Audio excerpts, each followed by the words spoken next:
Welcome to the GDFL Match of the Day, broadcast on the Pulse. Now, here to bring all the action to your radio, Hello. The Pulse. Good afternoon, everybody, and welcome to the GDFL Match of the Day. Geelong West versus Winchelsea at the Western Oval in Geelong West. A ground that is a little moist underfoot, I must admit. The centre square area is still green, not too much mud, but it is certainly wet underfoot. No more rain by the look of it. The weather map looks pretty clear at this stage. In the reserve grade game being played at the moment, Geelong West home side leading 5-7-37 to Winchelsea 2-2-14. And we're set for a very interesting game this afternoon. Joining me, as he does every week, Richard Cations. Good afternoon and welcome. G'day, Rob. G'day, viewers. G'day to my lovely wife who's listening today.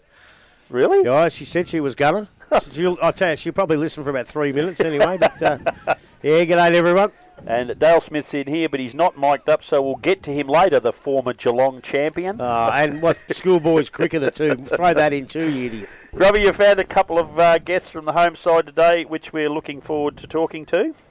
Yes, we have. And, well, we found two good ones, actually. We've got the president of the Geelong West Giants, Chris Wilkie, and the coach of an aspiring premiership team finalist, which we haven't been able to say that for a long time about West.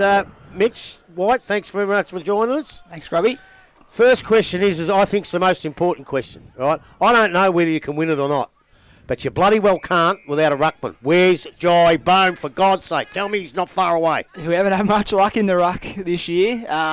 Recruited a ruckman, was the first one on our list, and he injured his knee in pre-season. So, Sammy Spencer's not been able to be available at this stage. So Jai's still probably around 16 at this stage. I think you might have cursed him last game you were here. So he hasn't actually played since you last televised us. So. Well, he had the game in the control of his own hands when we were here at Belpost Hill quite a few weeks ago. And then when he went off, it just collapsed. They didn't have anybody in the ruck that day, obviously, because, you can't do it once the game's just started. But, but just instead of him, though, you've got some players like Blake Dye. Where the hell did he come from?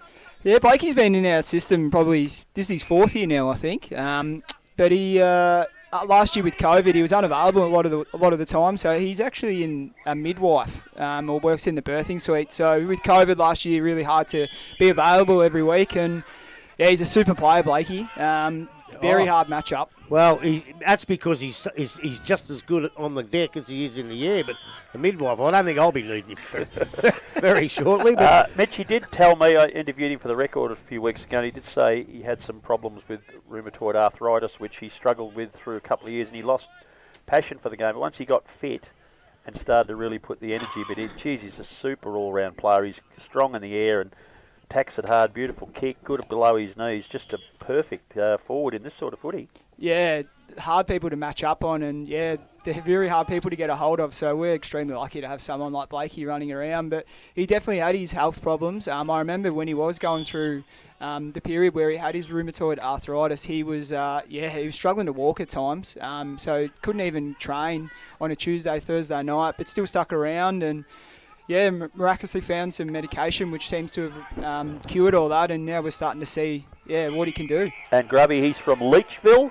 and the most famous player to come out of Leachville is Neville Bruns, and he's actually his cousin, so that's where a bit of the footy pedigree comes from. Thank God Lee Matthews ain't playing. Wilkes, been around a long time, been down a bit, we must say, a lot of the years. I think they were up around finals when Nick Washington coached them and that a few years back. We know what we've seen on field with these blokes. How are we going off field? Off field we've been solid. Like, we've been together. I don't think I've lost a committee member or a person part of the team, except for probably Clarkey, who went away and tried his luck at GFL. But other than that, everyone's sort of stuck together for the last 6 or 7 years. So not to lose the good people around us when we first started over and when I first took over, and for them to stick around and now to see the fruits of it. And we're going into games now where we're expected to win, not to just expect to be competitive. And I think that shows to the committee, especially the committee, and not too much, with Mitch and that we're on the right track. What we're doing off the field is progressing on the field as well. And it's just an all-round good group of guys and girls that just want to make us a better club and more a competitive club. And I think we're on our way forward with that sort of system. The marriage between GDFL and GFL when it first started wasn't that harmonious.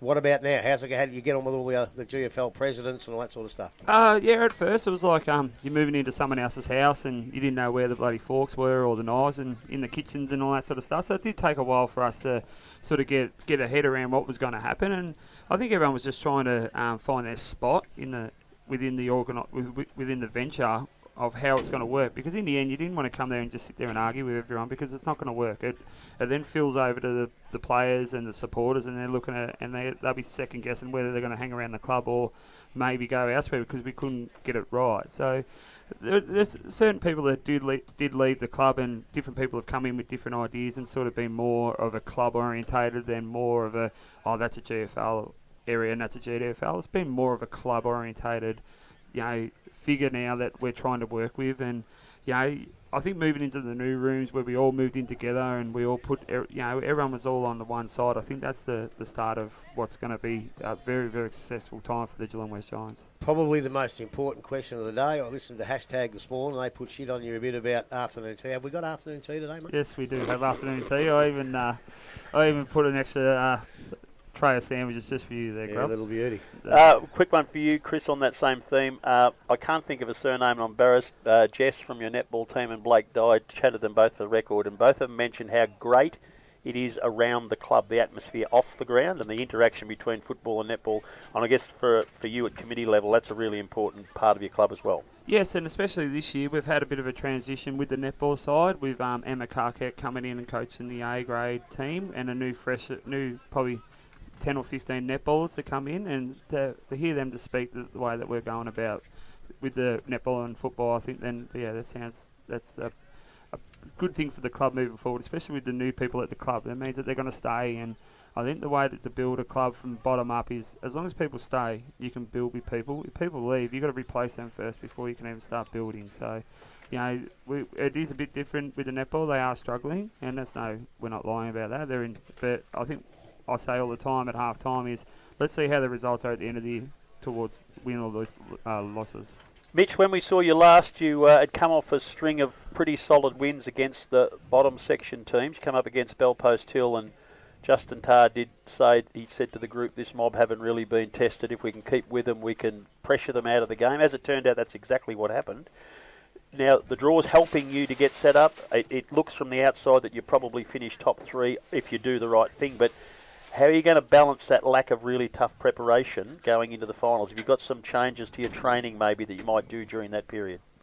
I guess from our perspective, we haven't really looked too far ahead other than each week, and you've seen the sides that we played early on in the year have vastly changed since we last played them. So you look at today's matchup, for example, when expecting something completely different from Winchelsea, and you look at the results that we've produced over the last couple of weeks. You look at Belmont, their sides we've got to play again in the last 6, and there's absolutely no easy games anymore. So I don't think, from our perspective off the field coach-wise, that we're looking to change a whole heap as far as preparation goes.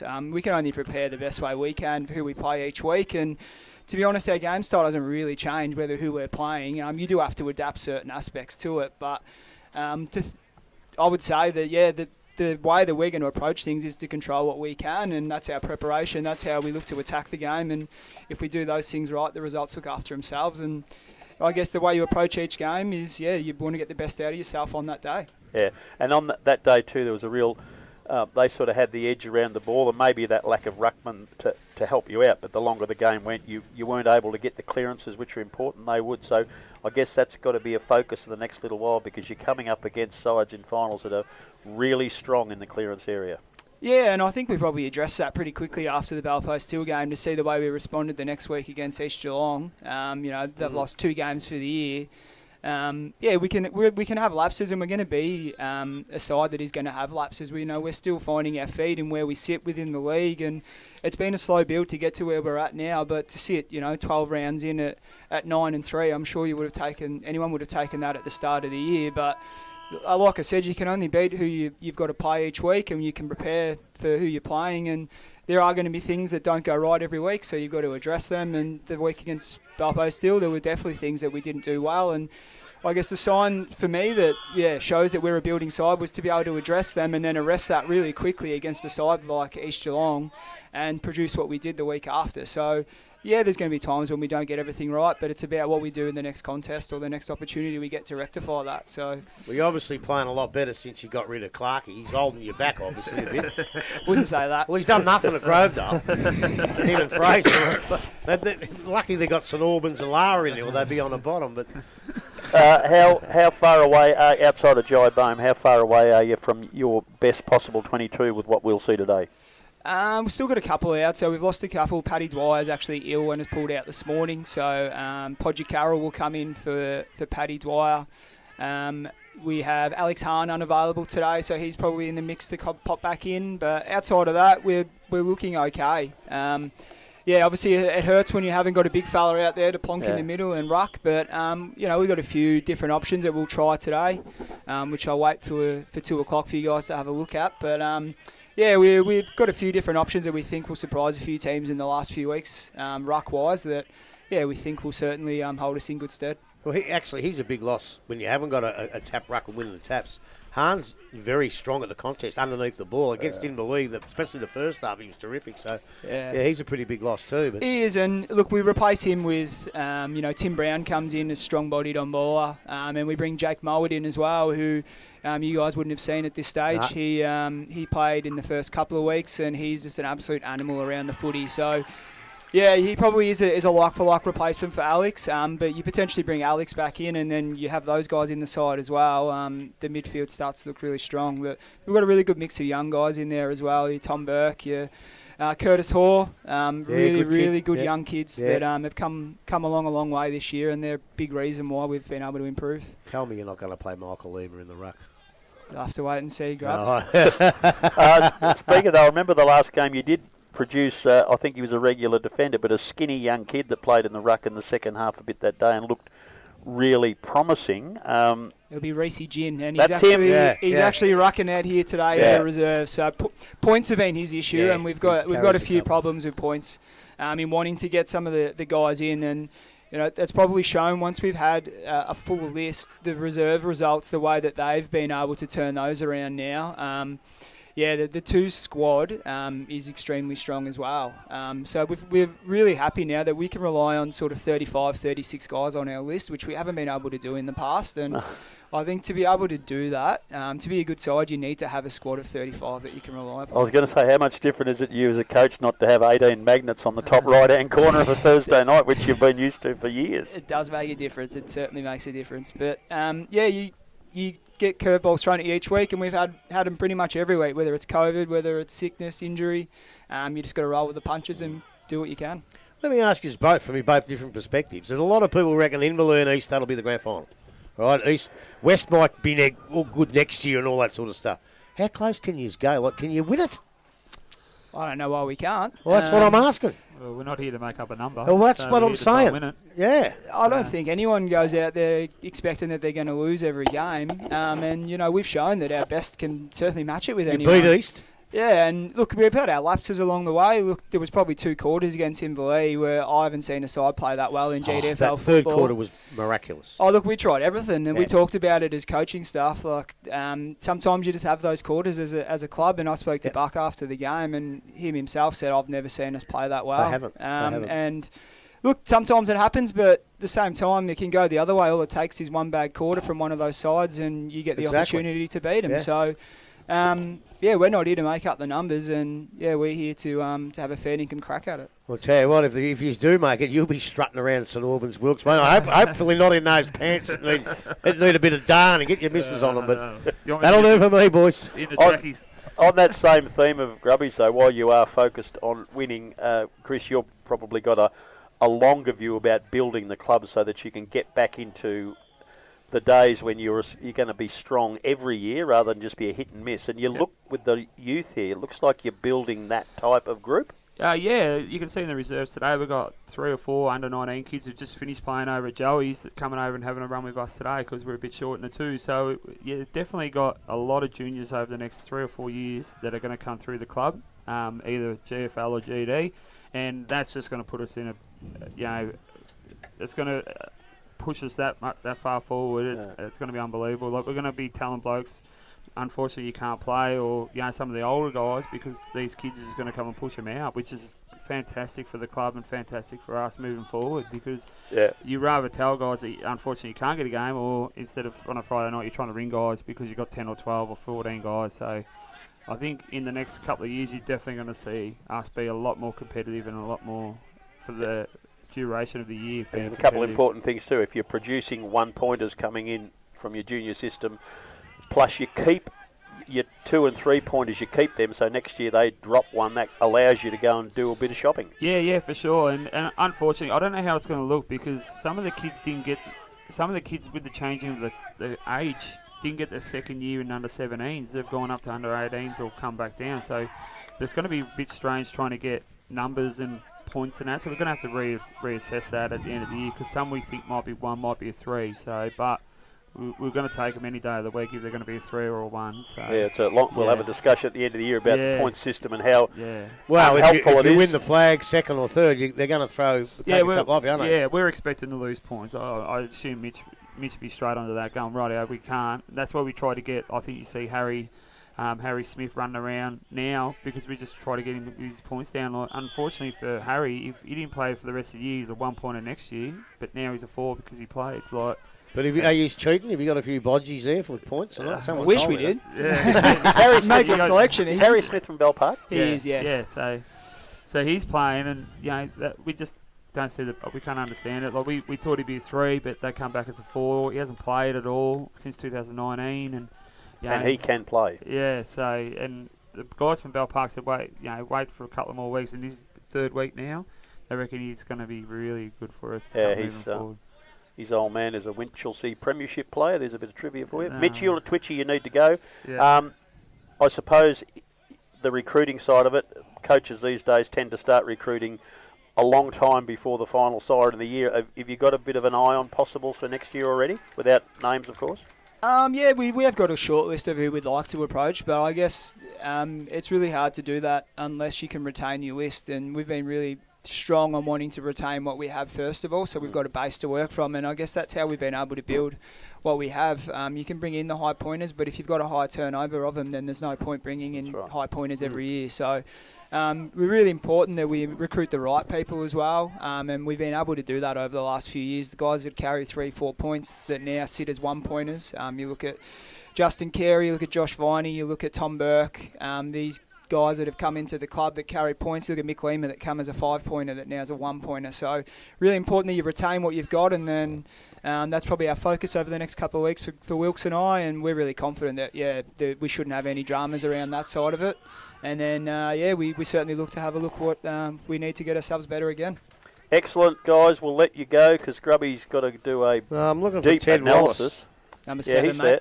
He's a 2-pointer, because he played a couple of good games that I saw, and he's only a 2-pointer, so he'll be a 1-pointer next year. He will, yeah. And look, Ted was the same last year. He was injured a lot, but he played up at Berrigan, and he's kicked 70 goals in a season before. Look, there's a lot of guys that have had rough trots with injury, been inconsistent in getting them out on the park, but we're starting to see the really good footy that they can produce, so we're really excited, and we're here to have a real crack at it this year. Well, exactly, because I've said it a few times on the radio. You have probably got the best draw you've had for a while, and it just corresponds with the fact that you've got the best side that you've had for a while. So next year the draw will be a little bit harder, but if you're up the top, you're still playing sides below you, aren't you? Yeah. That's what you've got to aim for. Yeah, absolutely. And I guess you look at the draw after you've played everyone to sort of see where you really sit, and at that stage we've lost 3 games. So, there's definitely room for improvement there, but if you look at it that way, you play those good sides and you lose 3 of them, well, we're still thereabouts. And, we've had one disappointing big result where they went against our way in that Inverleigh game. Sometimes you have those losses, but the other games that we have lost, they're certainly not been large losses. We're still really confident that no matter who we play each week, that we can give a red-hot crack. Well, let's hope that improvement comes in the next 8 or 9, 10 weeks. Yeah, very Absolutely. much so. Good luck. Thank you, gentlemen. Look forward to seeing you with smiling faces at the end of the game. We'll have a beer in your new magnificent rooms. Thanks, boys. All the very best. We'll go back to you in the studio, Robert, before we come back and look at the round in detail. This is 94.7 The Pulse, your home of local football.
Match of the day, Geelong West Giants versus Winchelsea. There is allegedly a big sound in the west side of town. And now, welcome, all the microphones were taken before, but we have... Grubby's not here, so I won't waste the Geelong champion joke on him. But Dale Smith, who has played AFL, VFL footy, good afternoon. Good afternoon, Rob. Yes, and as we said, ground is in those conditions where you'd probably rather see a little bit dry for a quality game today. Unfortunately, by the way the weather's going, we're going to get shower after shower, but it's drifting in, drifting through. But let's hope it can see a quality game, because as I said, Winchelsea have definitely improved over the last 2 or 3 weeks with some players back into their side. And West, as we know, are going along nicely and will need to keep winning if they want to maintain their aim towards that top 3 finish at the end of the year. The bomb radar suggests that there's not a lot more coming in the foreseeable, so we should get through the afternoon all going well. There's nothing coming up from Bass Strait. Also in the box this afternoon, debuting on the Pulse team, but not necessarily on Pulse, from this morning's Sports Fix show, My Training Wheels. Ewan Kennedy, welcome to the box. Hey, thank you, mate. It's nice to be here. It's very good to have you, and we'll get a little bit of your vast Australian rules football knowledge as the afternoon goes.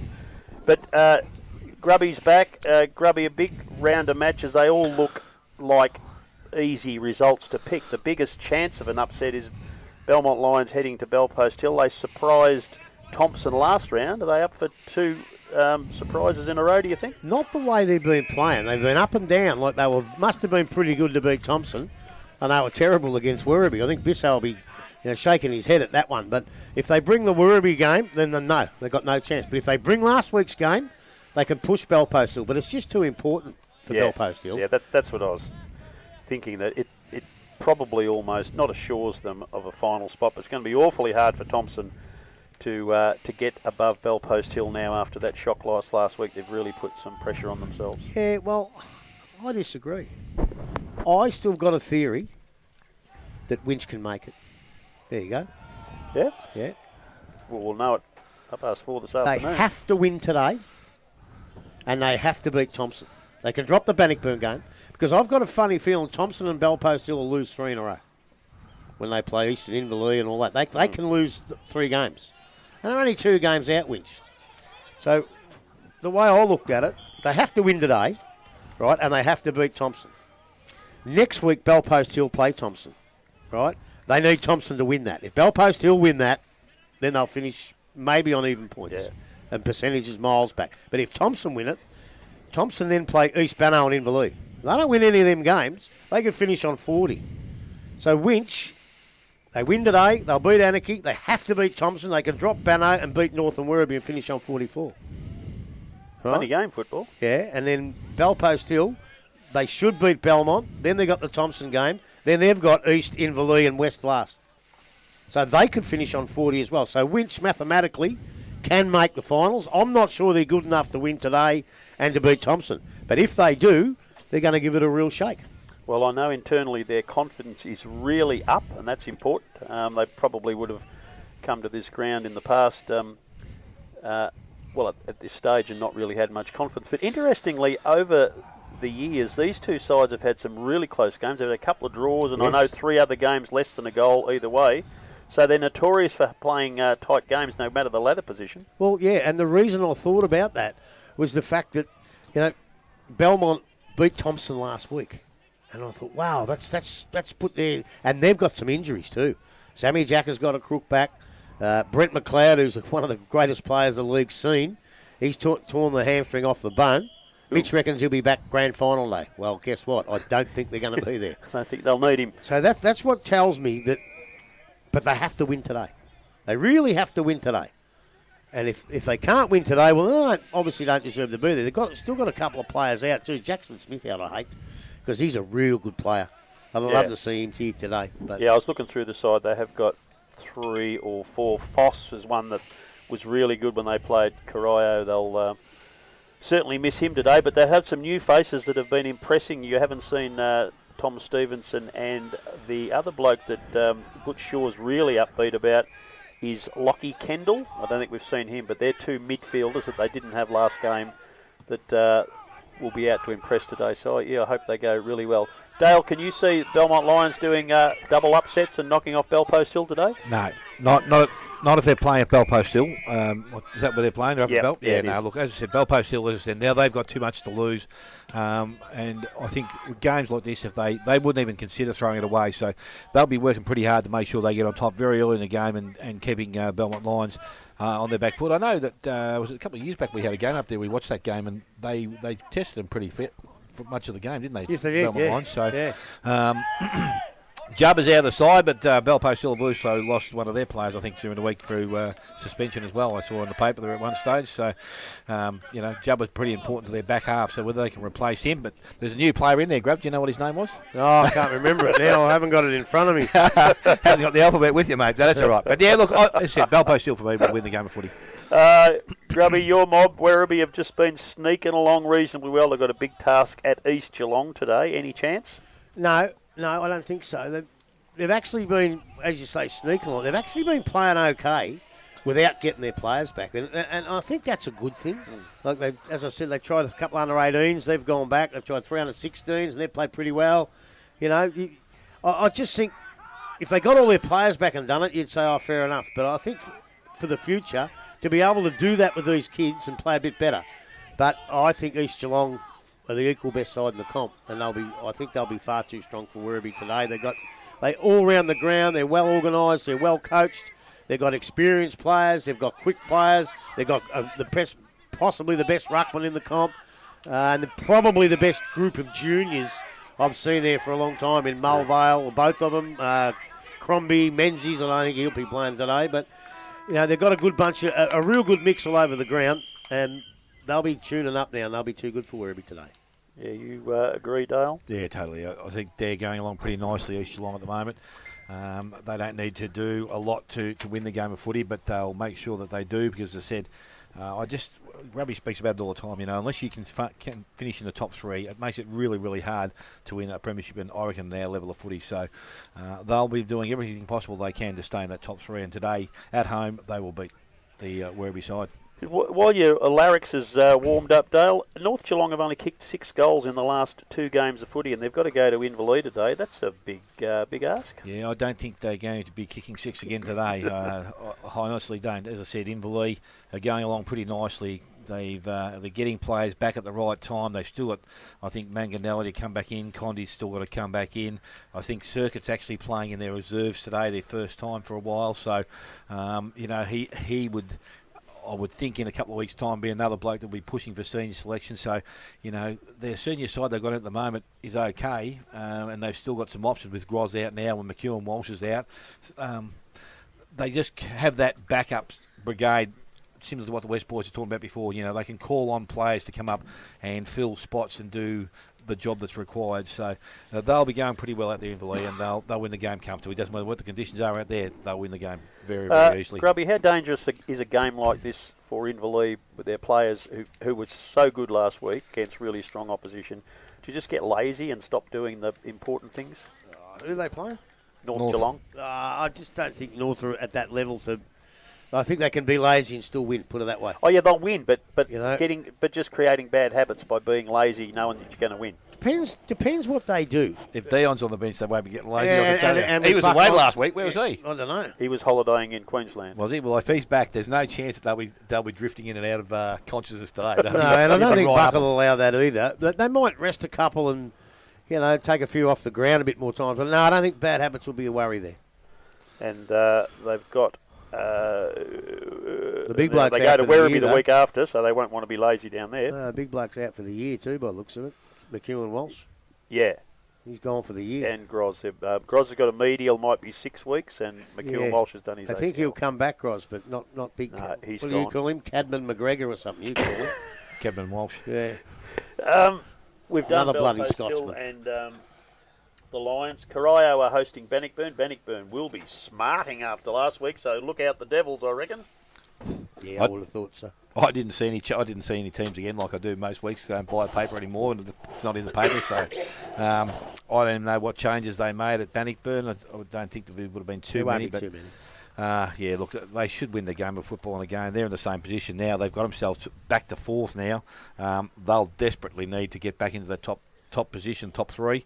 They'll need every bit of percentage and every win they can get to make sure they're there, and they'll win the game pretty comfortably, I would think. I think their percentage is quite good. Still good, yeah. I think they're fair way in front on percentage, but I tell you what, though, and I know Corio are going to come out and give it everything they got, and who knows, maybe run them for a while, and I hope they do. I hope they do, because it gives you confidence, gives the Darren Bennett and his coaches confidence that they can actually play some good footy for a while. I don't think they can do it for 4 quarters, but let's just hope that they get out and give them a real good run for their money early, especially in these conditions. It might slow them down a bit. We talked about Thompson. They're 27 percentage points behind Bellpost Hill, and both on 32, and Bannockburn are another 20 in front of Bellpost Hill, all on 32. So Thompson to go to Anarchy today, host Anarchy today. And if anyone needs a percentage lift, it's definitely them. And I'm sure after losing surprisingly last week, Paul Lynch will be into them. Well, he will, but with the injuries that they've got and the conditions today, like, put it this way, everybody wants to get percentage against some of these sides. And it might be just their bad luck that they've got a terrible day to do it if it's raining and all that sort of stuff out there. And they've got a few out. And again, Anarchy, they're pretty fit, and they'll give them a run for their money early. Yep. But I just don't think they can hold on, and I think Thompson will come away with a pretty good win. Dale, you would agree with that? Oh, yeah. Honestly, as I said, I'd love to be able to give them an opportunity or a chance to win the game of football in that today. Again, the conditions may have a little bit of an impact on it, but Thompson have got too much to lose. These top sides, as I said, they just can't afford to drop games.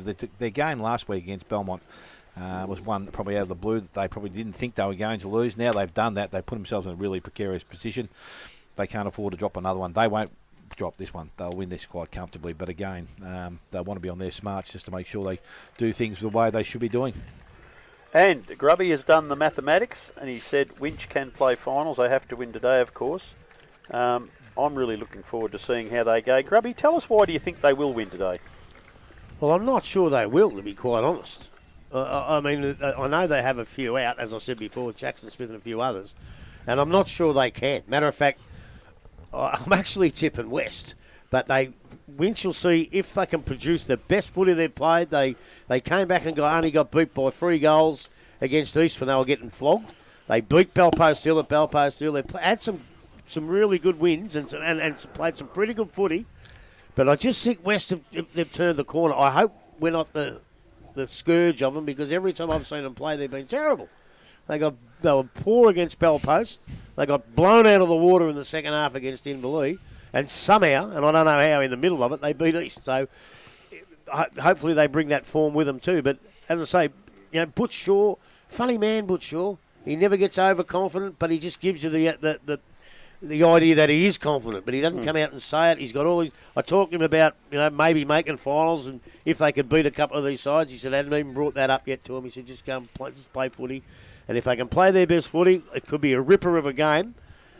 I actually hope they do win, because that keeps them in finals race. That puts 7 to go into 5 spots. But and that's something we haven't seen for a long time. We haven't seen it for many long days, and I'd love to see that. And that's not taking anything away from West, because they've been fantastic all year, and I'm going to tip West just. The role to keep Blake Dye under control, we know how good a player is. Winch are probably short of that good defender with your favourite, what's his name, Mr. McNamara, that you used to rave about, that played at Winch. Since then they haven't had that real go-to hard lockdown defender. Michael Bordavalis is probably going to get the job, but I see that as Winch's biggest problem, is keeping that effective West forward line under control. Well, you don't reckon he'll go to Matheson? You don't reckon Byron Matheson will play? Well, he's picked at centre half back, but I don't know that he's physically capable at 36 to go with Dye. I think it might be a younger man that's required. Bordavalis is not the height they'd go with him either, is he? No, well, that's true. It'll be more the athleticism to keep up with him. Be interesting to see how they go. That's the problem that that's you're their talking problem about. Yeah. And normally when you get a high-flying full forward, the best thing you can hope for is hopefully a rainy day. But he's a bit different, this bloke. He's pretty good on the deck as well. You don't see many forwards that are brilliant in the air and brilliant on the deck, and he's shown us that he is. So I think the best way to beat him is don't worry about who you put on him. Play better football up the field so it doesn't come in as often and it doesn't come in as well.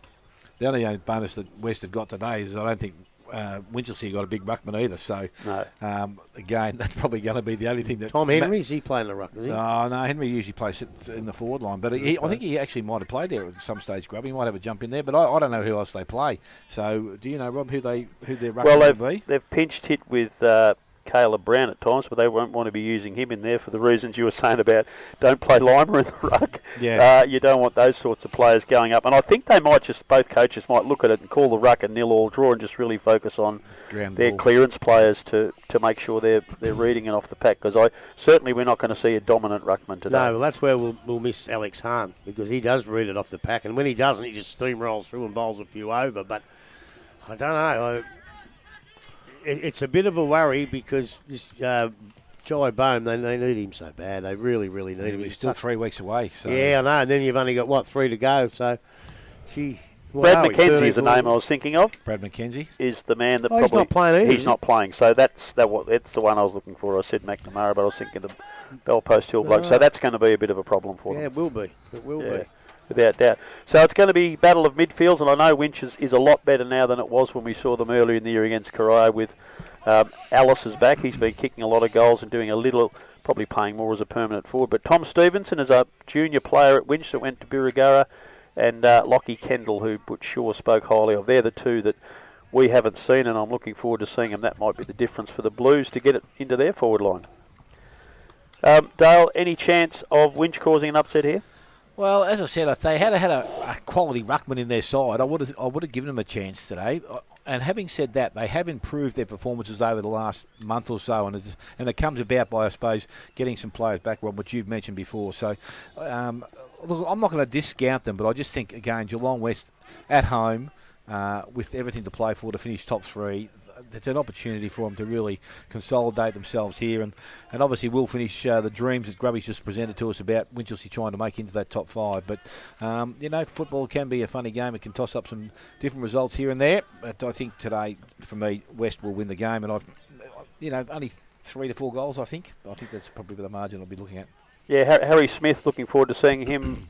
He was certainly a very, very good player at Bell Park back in 2019, only young then, so he's probably 22 or 3 now, I suppose. So his body's probably changed a bit. I'm just trying to look at what number he's. He's got a very high one, hasn't he? 54. We'll find him out there somewhere. But his old man was as tough as old boots playing as a midfielder at Winch when they last won a premiership way back in 1987. Many said he plays similarly to that, so that'll be some strength around the ball as well as if he's anywhere near his best. So it'll be good to see a few of those types of players. We're almost getting ready. Hang on, I've got a couple of announcements. Oh, have you? Yeah. Oh, yes, you have too. Yes. Yeah, I just got a couple of texts through. A bit late, Spider, but anyway. With North Geelong Football Club in conjunction with the Ride with Mappa. Right now, Mappa's not doing too well, as we all know. Butch Mappa Belangi, is that how you say it? Let me out at Anarchy, and yes. magnificent fellow. He's doing it tough. There will be a fundraiser for him, and that'll be on Sunday, July the 17th. The fundraiser, the Monster Raffle. Over $40,000 worth of prizes up for grabs, live music, beers for Butch, the big shave-off, barbecue, kids and activities. And you can find that on Facebook, and that'll be on Sunday, July the 17th at 11 o'clock. Obviously at the North Geelong Footy Ground for what it says here. So for God's sake, if you know him, you played against him, you played with him, go out of your way to help the bloke, will you? Everybody needs that little bit of help. Some blokes look at it and go, yeah, get off your bums, get out there and give him a real hand. And if you can't get there, well, send a donation. If some of you might be a bit hungover, because the day before on the Saturday night we got another one. Another pilot who's really, really struggling, and that's Alan Craig. Alan Scragger Craig, look, he's not doing too well either. There's a fundraiser for him. It's at GMHBA Stadium. It'll be at 7 p.m. on a Saturday, the 16th of July. The tickets, you can get tickets from Brendan Chandler, I think, sent this through to me, or Jason Stock. They'll get you there. So, these blokes aren't doing too well. So, for God's sake, get up and help them and, see what you can do for them. Thank you. So, Grubber, you need to be on your best behaviour today because the boss is back. Oh, he's in Spain, isn't he? Oh, no, there he is. Thought he was still in Iceland somewhere. Oh, dear. Mate, I had to behave myself right the way through. You know why? Because even at 8 o'clock in the morning, when he was in Spain, he was still listening, so don't worry about that. It's very good. So the YouTube channel and Pulse work very well in conjunction. Neville Whitley we're speaking of course, has been watching GDFL matches live from all over Europe over the last month. So the system works really well. So if you're listening now but want to watch the game, you can go onto the GDFL site, follow YouTube channel, follow the prompts, and you can hear us and watch the game live this afternoon if you want. We'll go back to you in the studio, Robert, clear a couple of ads, play that wonderful first quarter jingle, and we'll be back here at the West Oval. This is home of football.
So what's the outlook? Grubby's not happy with that move, but West are going to come from the centre of the ground with the ball. We're still on the...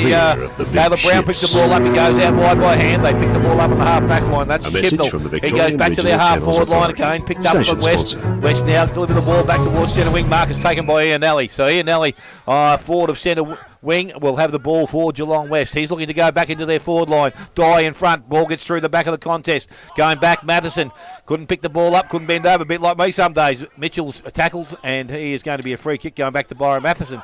He's got the ball. He's going to come out wide. Mark out there will be taken by Brown. So he'll steady things down for Winchelsea, and he's going to look to go along the wing. Short kick. Mark is taken further afield, this time by Kendall. So Kendall now looking at his options. He's not going to go back inside. He's going to go along the line. Again, kick just a little bit more depth. And again, the uncontested mark has been taken out there. I think this is Hutchison for the West side. Gets around the oncoming player at him. Goes longer. Mark is taken. This time out there by Hoy. Goes quickly into their forward line. Dye up. Takes the ball. Mianelli runs past but decides to go by himself. Kicks back towards the square. Ball will run. And... point. It must hit the post, did it? Because I think Mitchell tried to kick it out of midair. And it's a minor score to Blake Dye.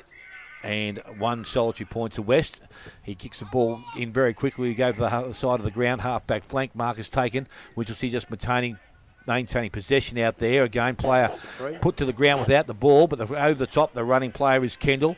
He has the ball now, decides to go longer into their forward line, reading the ball nicely. The West defence, they bring the ball out, goes backwards, and it's going to be delivered across the ground now. Dangerous kick. Well, there's no one there, so it's going to be okay.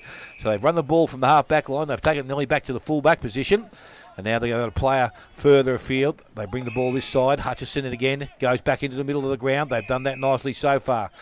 So they now got to move the ball, and they look to go longer. Slippery conditions, so they won't be able to change directions. Handball comes out. Was from Burke.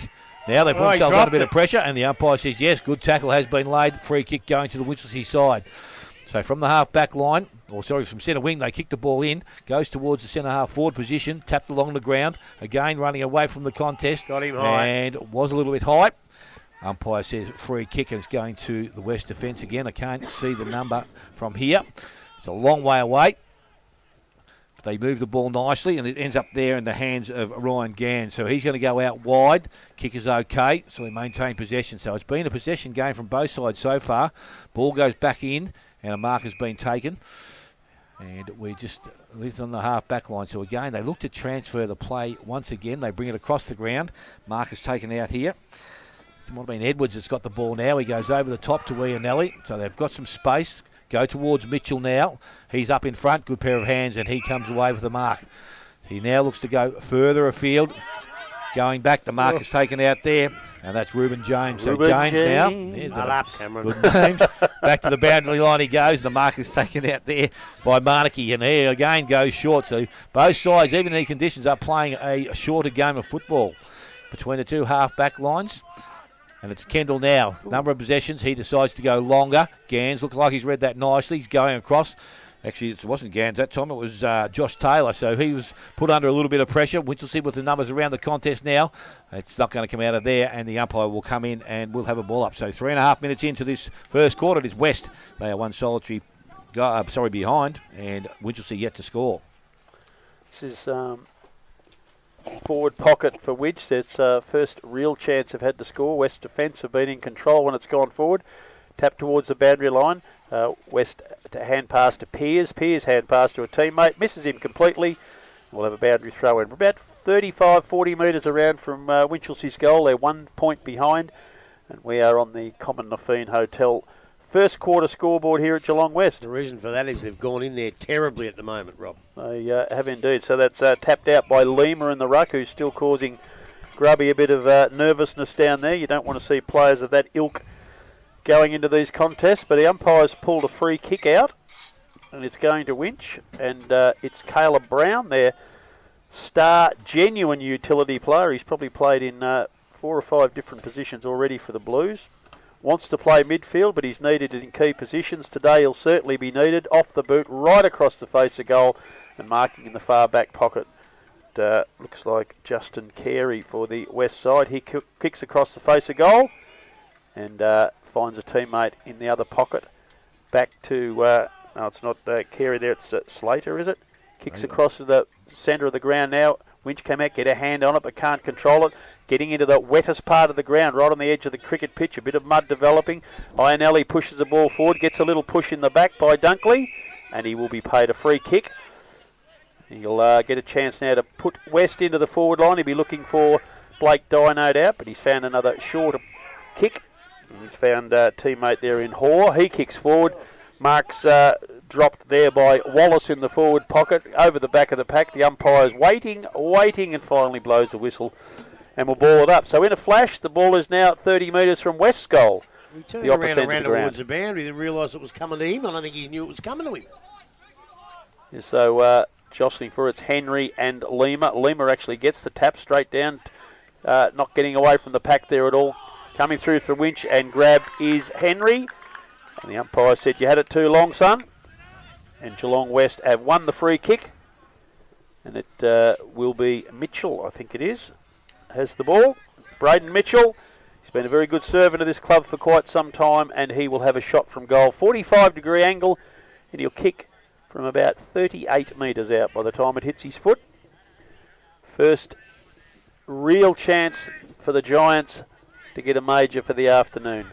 6.5 minutes into the first quarter, leaves the boot, leaves it really well. They like it. Mitchell's letting a few people know, and a few are letting him know as well. So already we've got a bit of a dance at centre half forward, and might be a time to call in the new expert commentator, Grubby. Yeah, well, the boxing's on him. Did you see any left hooks there, Ewan? No, just a bit of shirt grabbing and argy-bargy. We haven't gotten any of the good stuff yet. Well, luckily, because in there, we had the umpires running, and today they are Daniel Hitchcock, Callum McGrath, and Brendan Beck. So we've got a couple of really good umpires for today. And in relation to Roland? Yeah, and I tell you what, Mitchell doesn't miss those. He's a good player. Ball back in the middle, and again, Ruckman go at it again. It's tapped down this time, and it was done by Henry. And Grubby said he might be the Winchelsea Ruckman. Hands in these, Lima gets the boot to ball. Little kick into the half-forward line. Again, Winchelsea through Dunkley will be the first to arrive. Tries to get around. Needs to get the handball away. Does so now. Ball goes out wider into the hands there of Marnicky. He goes round the body towards centre wing. Marcus not taken out there. Kicked back off the ground by Hutchison. It comes back into the half-forward line. Marnicky, he got tripped by his own player then. Ball picked up there from the half-back line, and with a little bit of pace, the player tried to get around the oncoming traffic, couldn't get round, but ran over the boundary line. So we'll have a throw in far side of the ground. It sees Winchelsea on 1-1, and Winchelsea are yet to score. So Henry and Lima, the two number 6s, both go at it. Ball comes out of the contest and is kicked forward, back into the middle of the ground. Coming there, Reuben James gets the handball away. Ooh. Running player didn't take possession of the ball, but Winchelsea, West are able to kick the ball through the middle. Good hands, Ionelli. Ball goes back to Hoare. He goes out wide looking for his teammate. Marcus not taken, but it's favoured there. Lima, and this is Adam. He leads in the race for the ball, decides to go long into the forward line. Ball, Marcus not paid. Good hands there from Ionelli. Puts it into the hands there of Wallace. He goes towards Dye. Down, picks the ball up, needs some assistance. Got the handball away. Or was it a handball? I'm not too sure about that. Ball now goes to Caleb Brown. He tries to win possession. Goes hard at it. They are both going pretty hard at the ball there. Work through the contest. And again, some good strong tackle work. Lima applies the first tackle. Ball comes out now. Back into the hands of Dye. Outside. Ball comes towards Taylor. He goes back towards goal. And he is just off target. So another behind to the West Saints. They are 1-2, which you'll see are yet to score. And we have gone almost 9 minutes. Coming to Fiend, first quarter scoreboard. It's Manicky for Winch has the ball at full back. Looking for some options. None at present. Waiting. He's got the whistle and he's kicked into the back pocket, and they're taking the mark for Winch is Windsor. He kicks further down the line, and Bordavalis, the fullback, who's got the job on Blake Dye this afternoon. He's got the ball on the half-back flank. Long kick down the line. He'll be looking for Brown. He's up at the front of the pack, claims to have most of it, and the umpire's blown the whistle, and yes, it is Caleb Brown who has the mark for Winchelsea right on centre wing. Quickly plays on that. Is a shocking kick into the middle, but it's sort of handy. It's landed fortuitously for the Blues. It bobbles out the back of the pack again. The umpire's blown the whistle, found a kick, and it's going to come back, and it'll be going to West. Player held too long after that previous set of play, and it comes through to Pearce. What do you think about that one, Ewan? Intercepted. Coming through for Winch there is Fincham. He kicks into the forward pocket. Can't take a mark. West defence there working overtime. It's Tim Brown in the back pocket. Kicks across the face of goal very dangerously, but it's going to work out all right. West run onto it nicely. Hand pass forward there to Viney. Viney kicks down the line and looks for Braden Mitchell, and he marks right on centre wing. Neat little pass for him in the middle of the ground. Oh, he's dropped the mark there, but he's going to get a high contact free kick, and that is Mowat. Mowat kicks into the forward line looking for Dye on a strong lead, and he is marked. Wheels around very quickly, drop punt looking for Wallace, but it's over his head through for one behind only. So it takes West to 139. Winchelsea yet to score, and we're on the Common Nafeen Hotel. First quarter scoreboard, nearly 11 minutes in. That was neither your bum nor your elbow. He just sort of kicked it anyway. He didn't go for a lead, he didn't go for goal. Marlicky kicks in, goes wide. Mark taken just in the field of play there by Caleb Brown, so he's got the ball inside defensive 50. He's going to go down the line to the Ward centre wing. Number of players around the contest. Mark is not taken. Ball comes out of the contest. Ends up there in the hands of Core. Got the handball away. Wasn't an effective one. There's been a lot of balls actually missed targets this afternoon. And now the umpire is going to be coming in to take possession of the ball just outside forward 50. So he's thrown up very quickly. Again, Lima, the only one that did the ruck work out there. It's picked up there and cleared away, so Winchelsea take the ball back towards the half-forward line. Mark is taken out there. A good pair of hands there from Edwards. Got the handball away, so they run from defence. Ball gets over the top of Justin Carey, but he leads in the race for it. Picks the ball up nicely now. Looks at his options further afield. Goes towards Lima, but the mark has been taken there by Dunkley. He turns around, goes back for the Winchelsea side. Mark also taken out there. Not too sure what this is because he's not in my book here. 35, 36. Do you know what it is, Rob? Looking. For Bailey Forsman. Righto, Bailey Forsman, is it? Yes, it is, thank you. And he delivers the ball into the forward line. Mark has been taken out there this time by Lee Ellis, who's been kicking goals of the last couple of weeks. And he will go back and now shoot for goal. It's all right, Grub, I had the wrong, look at the wrong side. No idea, have you? Not at all. Lee Ellis. Words of encouragement from Grubby Cation. Confidence building. He kicks that goal. It's very nice off the boot, and he's put it straight through the middle. So he's got his first of the afternoon. That is Winchelsea's first score as well. They are one straight goal. They trail Geelong West on 1-3. 12.5 gone. Common Nafeen Hotel, first quarter scoreboard. And Ewan, that's about the first time they've gone in cleanly without bad kicks and that, isn't it? Like Well, by my count, that's the first time that Winchelsea have really been in their attacking third with possession of the ball. And every time we've come down the other side of the field, Geelong West Giants have been able to claim some sort of points, even if it's been a little bit messy. So, perfect. Spot on, mate. Spot on. So we're back in the middle now. We're 13 minutes into this Common Nafeen Hotel first quarter. 3-point lead to the home side, Geelong West. Henry and Lima. Henry actually gets most of that this time, but Lima's going to be first to pick up the ball. A quick little kick goes forward for West to Hoare. He kicks down the line, and her teammate doesn't quite hold the ball there. That's Podger Carroll. He's done a very, very good tackle there to follow up. The ball's hand passed out towards Caleb Brown. He breaks the tackle eventually, kicks quickly down the line, but intercepting for Geelong West and is Sam Edwards, who's played particularly well. Nice little pass into the forward line, and Wallace comes out and takes the mark on the lead. He was looking to play on immediately, but has waited now. Matheson's been brought back on the mark. He'll be standing about 38 metres from goal, so it'll be a 40-metre kick required from Wallace. Shouldn't have any trouble. He kicked 7 goals last week, as did Blake Dye, the two key forwards working well together. And they've each had a shot at goal so far in this quarter. So Ellis, long, low drop punt. His teammates love it. Their second goal for the afternoon. 2-3-15. Winchelsea, one straight goal, 6. And Grubby, already those couple of key forwards are causing some issues. No, they are. They're too big, they're too strong, and they're a little bit quick too. But in that situation, they brought the ball in well. They gave him all a chance. I think it was Wallace, wasn't it, that kicked the goal? Yep. And he's a pretty good foil out there because he's got a bit of height about him. He moves pretty well, and I'm just not quite sure if they've got the defensive mechanisms to hold these two blokes. Yeah, Jared Dunkley's probably the only one with the speed and height to go with either of them. He's in the back pocket. Ball back in the middle of the ground. It's picked up there now, and it's going to be Lima. He tried to kick it off the ground again. Pretty slippery conditions in there. He takes the ball out of the hand, shreds the Winchelsea player of the ball, but again, Winchelsea come up with it. They go back towards the centre wing. Again, it's not easy going out there. Players, as we said, probably haven't got the screw-ins on today, but we should have. Well, I don't think they've got another pair grub, so it's just going to be a matter of picking your line, run at it, and go. Ball shuffled towards the boundary line, and it will be thrown back in. Do they still make screw-ins and that? Or some of those blades and that are just as good as screw-ins, aren't they, these days? Not know, mate. Haven't played in them, so I couldn't tell you.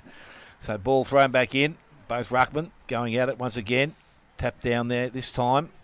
And it was through Henry. And the free kick has been awarded. And it's going to go to the Winchelsea Last side. Last time you played, the umpire used to come in and check the boots, didn't they? Yeah. And your mouth guard and everything else. Fingernails. Earrings. So the ball was kicked forward there by Stevenson. He goes into their half-forward line. Marcus not taken. They pick the ball up and try to deliver it further afield. But again, umpire's going to let things roll for a little while. It's just be outside the boundary line. Now he'll come in and there'll be a throw-up to take place. Just on the half-forward line. Do you have to take your earring out to play cricket, Rob? Or? No, just put a bit of elastoplast over it, Robbie. Yeah. So Lima taps the ball down. Nice work. Goes forward. Podger comes out. Can't take it cleanly. Kicked off the ground there by his teammate. He's grabbed him Curtis too. Orr, Great tackle. And it's going to be a free kick, and it's going Winchelsea's way this time towards Demetrio. He goes short. Kick had to be good and was. Nest of players from Geelong West around the contest, but the mark has been taken out there. Gemmell it is. So he now looking to look further afield. There's not too much movement. Now goes out wide. That's okay. Mark is beautiful taken. Kick. Again, this time the ball is kicked further afield by Henry. See what they've been doing? That was pretty ordinary. And the mark has been taken out there by O'Callaghan. He goes backwards, but they maintain possession. And they've got the ball on the half-back line now. Towards centre wing they go. Kick has to be good. Was okay. Mark taken out there this time. I think that might be, is it not Ian Nelly? Mitchell, is it? He's a long way up the ground. He goes back towards centre wing. Dye also a fair way up the ground. Ball gets out the back, so he's going to have run onto it. He decides just to kick the ball off the ground. Goes into their half-forward line. Wallace picks the ball up, looks inside. That's a great kick. Mark taken. Player continues, goes towards goal, and it is straight through the middle. I think that is Curtis Hall. It is. He kicks his first goal of the afternoon, and now the third for the Giants. They are 3-3. They lead Winchelsea on one solitary goal. We have ticked over 17 minutes first quarter. Well, that's the exact tale of the game, isn't it? Like, Inverleigh go in, they look at $1 million, they go in and they kick it straight down the throat of a Geelong West player, and then when Geelong West go in, they kick a goal. And if that continues to happen, then Winchelsea can't win the game. They have to go in better, and if your skills are struggling and the ball gets heavy, all this little short game can get you in trouble. Every now and again, kick the bloody thing long. Do a one-on-one. Back in the middle, Matheson in the ruck now. He gets it down to Stevenson. Stevenson hand passes to Gemmell. He gets it across, kick forward, but smothered. West have the ball back again. Hand pass releases Curtis Hoare. He's tackled immediately, drops the ball, should be penalised and will be. And grabbing the ball there for Winch is Lockie Kendall, who's been lively early. Kicks the ball into the forward line, but punched away from the leading player. West again have the advantage. It's Harry Smith that we were talking about earlier gets his first possession. Hand pass out into open spaces. Picked up very neatly on the run, and Ian Alley's on his own centre wing. Don't want to let players like that on their own. He kicks into the forward line looking for Blake Dye, and that is a very good mark. I'll pay that. Very good mark indeed. Full back. And 50 for Descent. Now's a goal now. Has spat it, and that will be, probably should be reversed after that, but it's gone all the way back to the goal line, and Blake Dye will come in and kick his first goal for the afternoon. Second on the league, goal kicking. That's straight through the middle. Fourth for West for the afternoon, and that was not what Winch wanted. 4-3-27, Winch one straight goal, and we are 12 minutes into the Common Nafeen Hotel first quarter. What do you reckon, you and Mark? Well, it was an interesting one. It was contested in there, and he seemed to take it and drop it. But barring disaster, he was always going to score that. Winchelsea just can't seem to keep it in their own attacking zone. Whenever they kick up there, it's being marked and taken down the other side of the field, and they've given away a few easy goals from straight in front, and the Giants are starting to pull away from it now. And I think they need a bit of discipline too, because whether or not there was a mark or not, the umpires paid it. The Descent's taken it from a 45-metre kick to a 5-metre kick, a certain goal. You can't give them away. Ball back in the middle we go. This time it's over the top. Lima goes, and the ball was intercepted by Caleb Brown. He wasn't going to come out of there too quickly, and the tackle was laid there by Harry Smith. So the ball again thrown up very quickly once again. This time the ruckman tapped out. It goes from Lima's way. He gets the ball out, and it's again player coming through. I think it was O'Callaghan. He dropped the ball. And the free kick is going to go to Winchelsea's player in Gemmell. I think he went to fend. That was his prior, but it looks at the umpire's movements. So Gemmell now, he looks to deliver the ball. He goes out wide. Again, they're going a long way about it. The game numbers out there. The ball is picked up. West with some numbers. Player then, I thought, was held without the ball. They tried to wing the ball forward there through Kersop Cole, but again, West with the numbers. They're going to win out, I think, out the far side, although it's pretty close to the boundary line. And now it is over the boundary line. We're going to have a throw-in to take place outside the forward 50 between there and centre wing, far side of the ground. Matheson doing a bit of ruck work now. Looks like Lehman might be doing most of it for most of the day by the looks of it, and sit around the middle. Ball, again, not coming out of the contest with the umpire coming in. At his height, Smithy, he's going to jump higher. I don't think he can do it for 4 quarters. So the ball now is coming out the back end of the thing. Picked up there, Vine it is. He goes across the face of goal. Kick had to be good. Looked for a teammate. Had a bit too much on it. Ball runs over the boundary line, and Carey couldn't keep it in the field of play, so we have a throw in. This time, club room side.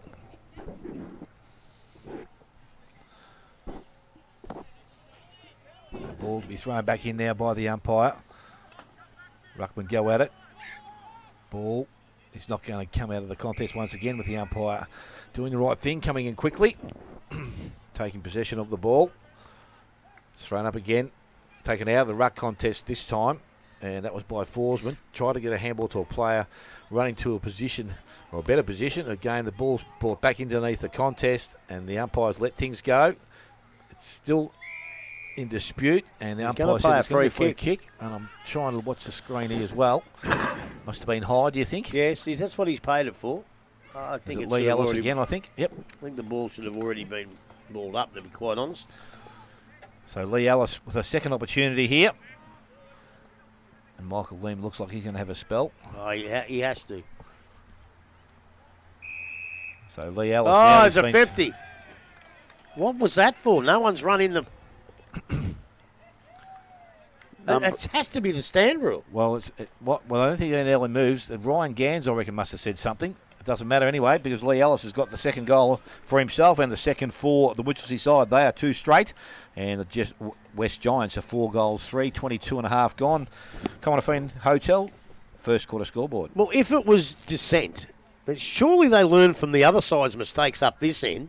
They gave a goal away. I think Dye would have kicked this anyway, but I'm not sure Ellis would have kicked it from the boundary line. That was a really tough kick. If it was dissent, well, I'd be giving him a kick up the bum and sitting him on the pine for a while. If it was the stand rule, I don't know. I didn't see anybody do anything wrong. So, obviously, they did. But, again, a discipline the other way this time. So, it's one apiece. Both sides get rid of it now. Both play disciplined football, and you're right. Yeah, I think Gans's body language suggests he was the one that did the wrong thing. Back in the middle, going up in the ruck is Henry for Winch. He gets it down. It comes back to him. He throws it across to Caleb Brown, not seen by the umpire. But West come through very strongly. Hand pass releases Iron Alley, but he runs over the top of the ball. Justin White grabs it, but Caleb Brown gets it off him and slaps it on the boot for Winch, but it goes almost straight up in the air. No one can get hold of it. Gemmell gets away. The umpire's blown a whistle. He's still holding on to him. It will be him.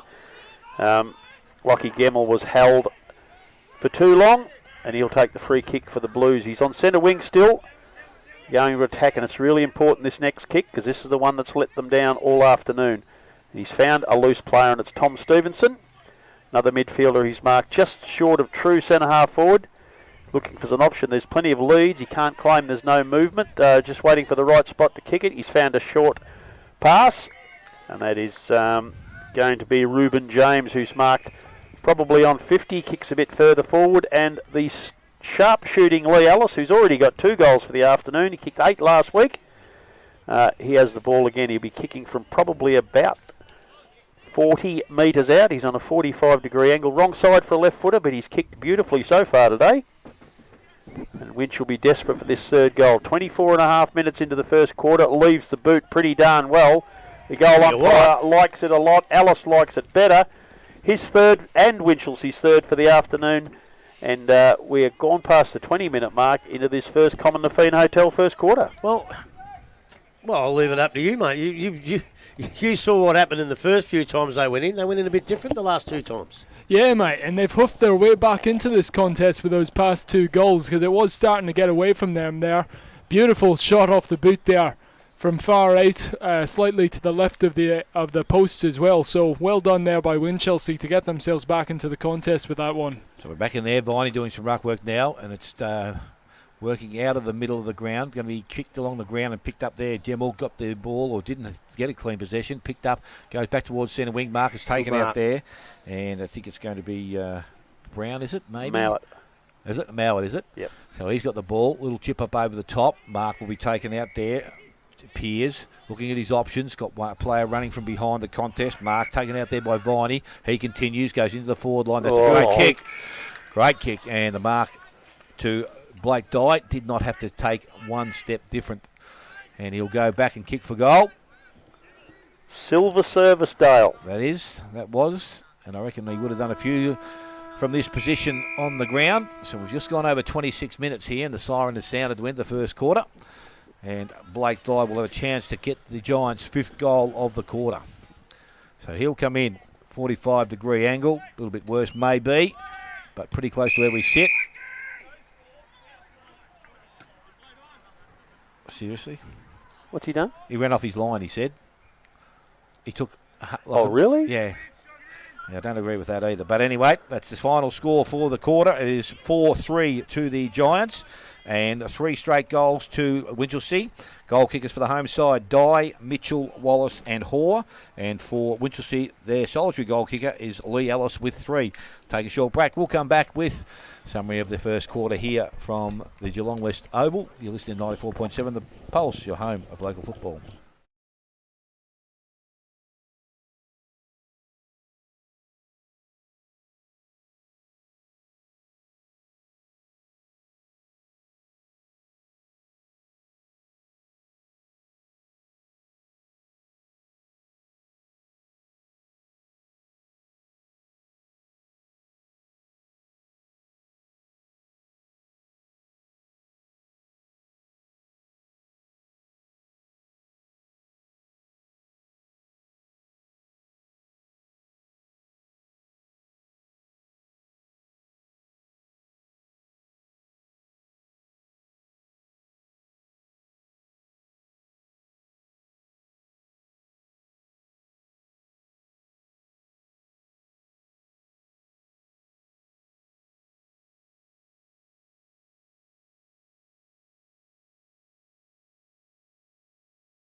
The second quarter, brought to you by Buckley's Entertainment Centre.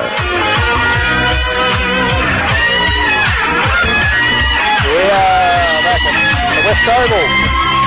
GDFL match of the day, Geelong West versus Winchelsea. Quickly round the grounds. Bellpost Hill 28. Belmont Lions slow off the blocks 3. Anarchy have kicked 2 straight goals, but Thompson have kicked 6-5. A goal each to Corio and Bannockburn. And it's 27 to Geelong West here and 18 to Winchelsea for their view of the game. Grubby Cations and his apprentice for the day, Ewan Kennedy. But no Werribee East, of course. No, nothing there yet. No Inverleigh either. No. Well, we might not need to hear them anyway. Look, yeah, skillfully in the conditions, I thought it was poor. There too many players just missed targets, going, especially Winch going into the forward line. How many times they kick it to a defensive giant is beyond me. They came in a little bit better, West, but their field kicking wasn't quite as good, kicking it over their blokes' heads and that. And skillfully it wasn't that great. But endeavour and closest on the scoreboard, 4 goals to 3. It was a pretty entertaining game to watch, and I think that's what we can hope for in these conditions. Hopefully the sun stays out and dries her out a little bit and we don't get any rain. But, look, I just thought the tail of the game was the way West came in and the way Winch came in. And Winch actually fixed it up the last 5 minutes and actually came in, nice little short kicks, short passes. They haven't got a Will Ford there anymore. He's gone. And they can't just kick it long. So they've gone in, and that's a Butch Shaw plan for sure. And early, when they first started the game, they weren't coming off. But a little bit towards the end, they did. Couple of good players for Winch. I thought Gemmell was okay early. Callum Brown was okay. Lee Ellis, how many has he kicked? 2 or 3? Has he kicked 3. all 3 of them? Yep. So he's obviously dangerous. James was okay. Blake Dye looked all right up the other end. He looks dangerous, and so does Mitchell in that forward line. If they get going with Wallace, who was okay, I think they'll break away. Hutchison was okay early. Samuel Edwards did some nice stuff early. And I like Josh Viney too. He had a bit of a stint in the ruck towards the end. But I just think if Winchester stay in this game, they've got to shore up Blake Dye and Wallace up there. Otherwise, they might just kick too many goals from him. What do you reckon, Ewan? Well, I think you're right about kicking into that attacking zone. Every time early on in the match that Winchelsea tried to kick into their attacking zone, they pretty much punted it into no man's land, and it was normally marked uncontested by a Geelong West player. And every time Geelong West came up the other zone, they'd get into their attacking zone and come away with points. They've managed to fix that error kicking into their attacking zone and actually come away and tighten this game up with a few goals and one from up front as well. So they've done well to get themselves back in the contest, but they're right, they need to be able to get it back into their attacking zone without marking off any Geelong West players in the second quarter. There's no apparent wind going to either end, I don't think, is there? It's a still wind out there. Damp conditions, but the wind's not playing a factor out here tonight. Well, what do you reckon, Smithy? You're the ex-Geelong champion. What do you reckon? I reckon you've done a pretty good job, you two. That's a very good response, Dale. Very well done. The players are just heading for position now. There doesn't appear to be any major structural changes. Henry and Caleb Brown are still in the middle for Winch with Tom Stevenson and Lockie Gemmell, who's been quite effective so far. And the two big guns, Wallace and Dye, they look to be the ones that are going to cause Winch most problems. They've got their same opponents as they had at the start of the game. So we're about to kick off this second quarter. It is the Buckley's Entertainment second quarter, if we are correct, and we are. Dale Smith, take it away. Yes, siren has sounded here, and we get hopefully get a couple more scores coming through. 5-1 Inver. 5-1 to 3-2. Inver in front at the moment, so they're a couple of goals up on North Geelong. So that's all the ball. Contest, yes, was a bit. Incorrect disposal. A free kick going to the Winchelsea side. So they now deliver the ball going back towards their centre half, or the middle of the ground it was. The mark is taken out there, this by Henry. So Henry now has got short options. He is ignoring all of them at the present time. Now decides to stand and kick further in towards Tucker. He went under the ball from the spoil from behind, picked up by Lima. Got the handball over the top. They tried to work the ball from that position, but again, Winchelsea now have some numbers around the contest. They're trying to work hard to keep the ball in there. Over the top is Rouget, and he laid a pretty good tackle. Also in there was Tom Stevenson, and the ball is going to be handed back to the umpire, the true centre half forward position for Winchelsea. Ball is thrown back up, and again Lima jumps early. Ball goes into the hands though of his opposition ruckman Henry. He puts the ball into their forward line. mark was not taken. Ball picked up at ground level. Handball comes out, goes to Ellis once again. Banana from the pocket. Can he bring it back far enough? No, he won't. Ruben James tried to sneak in and take the mark. Ball is pushed through for a minor score. 3-1 now to the Winchelsea side, and they trail Geelong West on 4-3. Ball from the full-back positions kicked in. It goes short to the back pocket. Piers now has it. And he's going to try and take on Ruben James. Gets away from that play now. Left foot kick. Goes back towards centre wing. Had some good distance on it. Ball gets out the back of the two players going for the ball. One was Viney, I think it was. No, the ball is now in the hands of Podger, and he's slapped the ball over the boundary line. And we're going to have a throw in on centre wing. Dunkley it was that came up from the Winchelsea's forward line to try and contest that mark. Should never let a bloke get round you like that, especially when he fends. You lose your prior opportunity then. All you got to do is grab hold of him. The umpire will pay a free kick every time. So ball thrown back in by the umpire again. Lima doing the ruck work. Ball tapped down. It's intercepted there. Picked up Stevenson. He's tackled. Podger gets the ball with Podger Carroll. There's too many Podgers around. Ball this time was won out of the contest and kicked forward by Burke. Again, dangerous position. Working towards it is Wallace. Got the handball out. Went to his teammate there. Mowat goes back towards the goal square in front. Budavalis. He taps the ball towards the boundary line. It goes over. Umpire says, let's throw it in.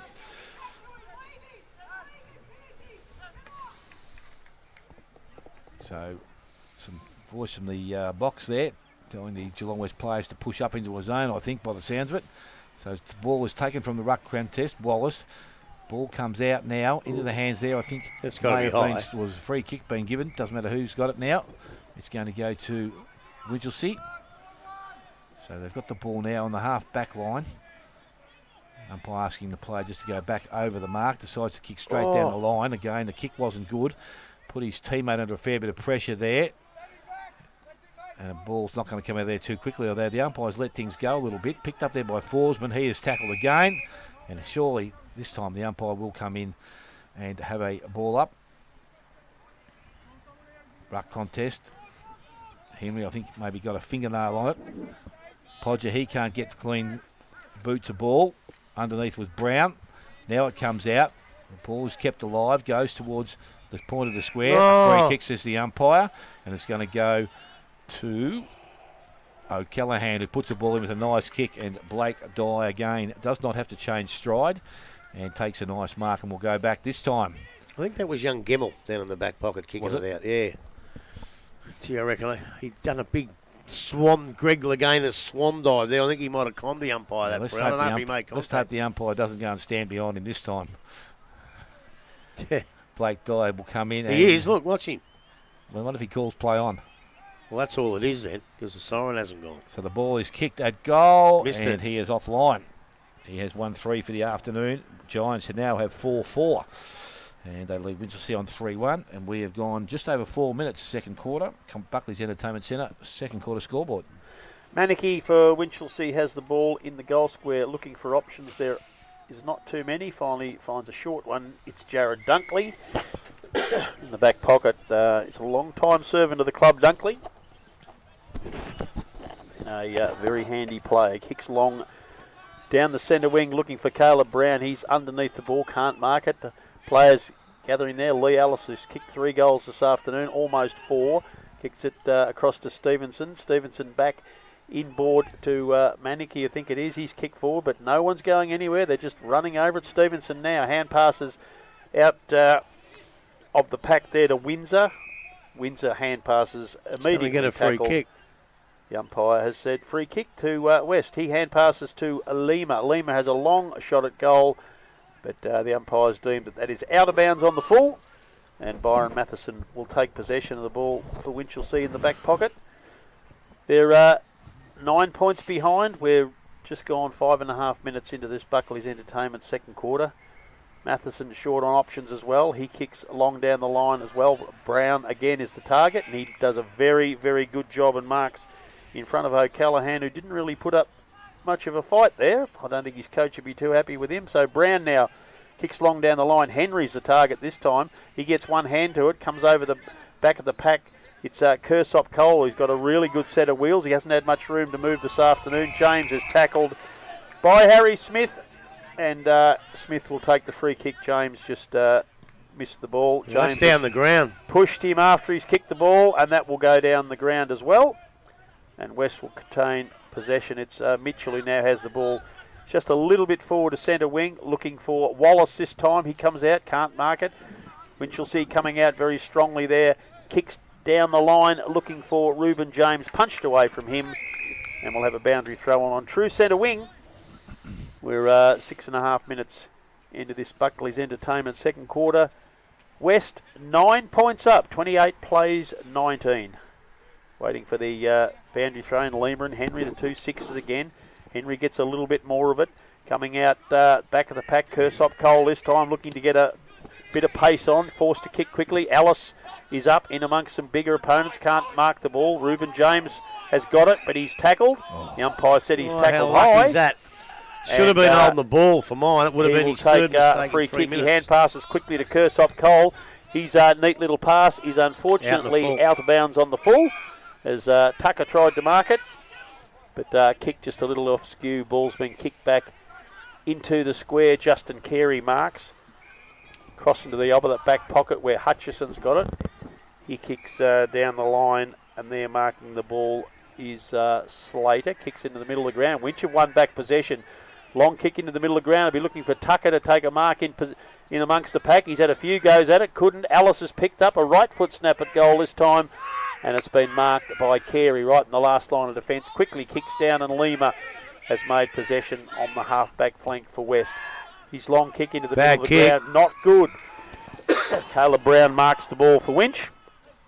And he kicks out to Henry, who makes a bit of a meal of it. He's got to kick quickly. That ball has been smothered off the boot. James is underneath it. West have got plenty of defenders. Neat little pass, but it's Henry who's going to win possession here as Carey overran the ball. He's tackled high. The umpire is waiting, but he's been forced to ball up right on the 50-metre arc, meeting the boundary line, so we know exactly how far out from Winch's goal we are. Definitely a high tackle, but from where the umpire was standing, there's no way he could see that, and he was in the right spot. Otherwise, he'd have been on the bloody bike track. Lima wins the tap out, but it comes forward to Winch by Winchelsea. Kick forward by Roger. He goes back to centre half forward. Winch is going to pick up the crumbs. A neat little kick there by Edward Smith. First time we've called him for the day. That's a goal for him. That levels the goal tally up, 4 each, but West hold a 3-point advantage. And we are 8 minutes into the second quarter. Buckley's Entertainment. Grubby, they scrubbed that one. Yeah, well, it's good, opportunistic, very opportunistic, but geez, I don't know about you, Ewan, but if I got the ball there, I'd be heading out to the boundary line, not back into the centre of the ground where it makes it easy to kick a goal. It's the first goal we've seen in this second quarter. I noticed the game's been a lot more congested in this second quarter as well. The ball just in contest a lot more on the ground and not as much space with the players to work for. So not many players have gotten a clean shot at goal. So if you got space, you might as well just take the shot. So the ball now back in the middle of the ground. It's been one out of the middle. It was in the hands of Brown, but it's now going towards the boundary line, far side of the ground. And Josh Taylor's got his head over the ball. Ball comes out of that contest now and again. Through the contest again. Winchelsea with some numbers. They get the ball back towards the centre forward. Good ball from behind. Again, picked up out there. Or was put down as quickly. Picked up. Kersop Cole. And the ball is going to be a free kick.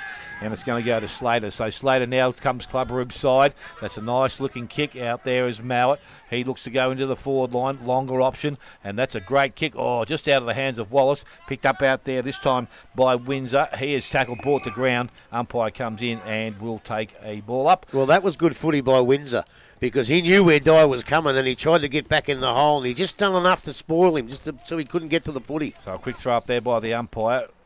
And it's not going to come out. The tackle was late. I don't know whether the Winchelsea player had the ball then, but it's kicked back towards centre wing in front. Marcus not taken out there this time by Viney, but a little bit of strength, runs away, gives the handball away, went back, and it goes now across there towards Burke. He goes towards the centre forward position. Running in the front of the ball was Brown. He couldn't pick it up cleanly. Picked up by Lima. Goes back towards goal, and it has been touched right on the line and pushed through for a minor score. So Michael Lima one behind, 4-5 now to the West Giants. Winchelsea 4-1.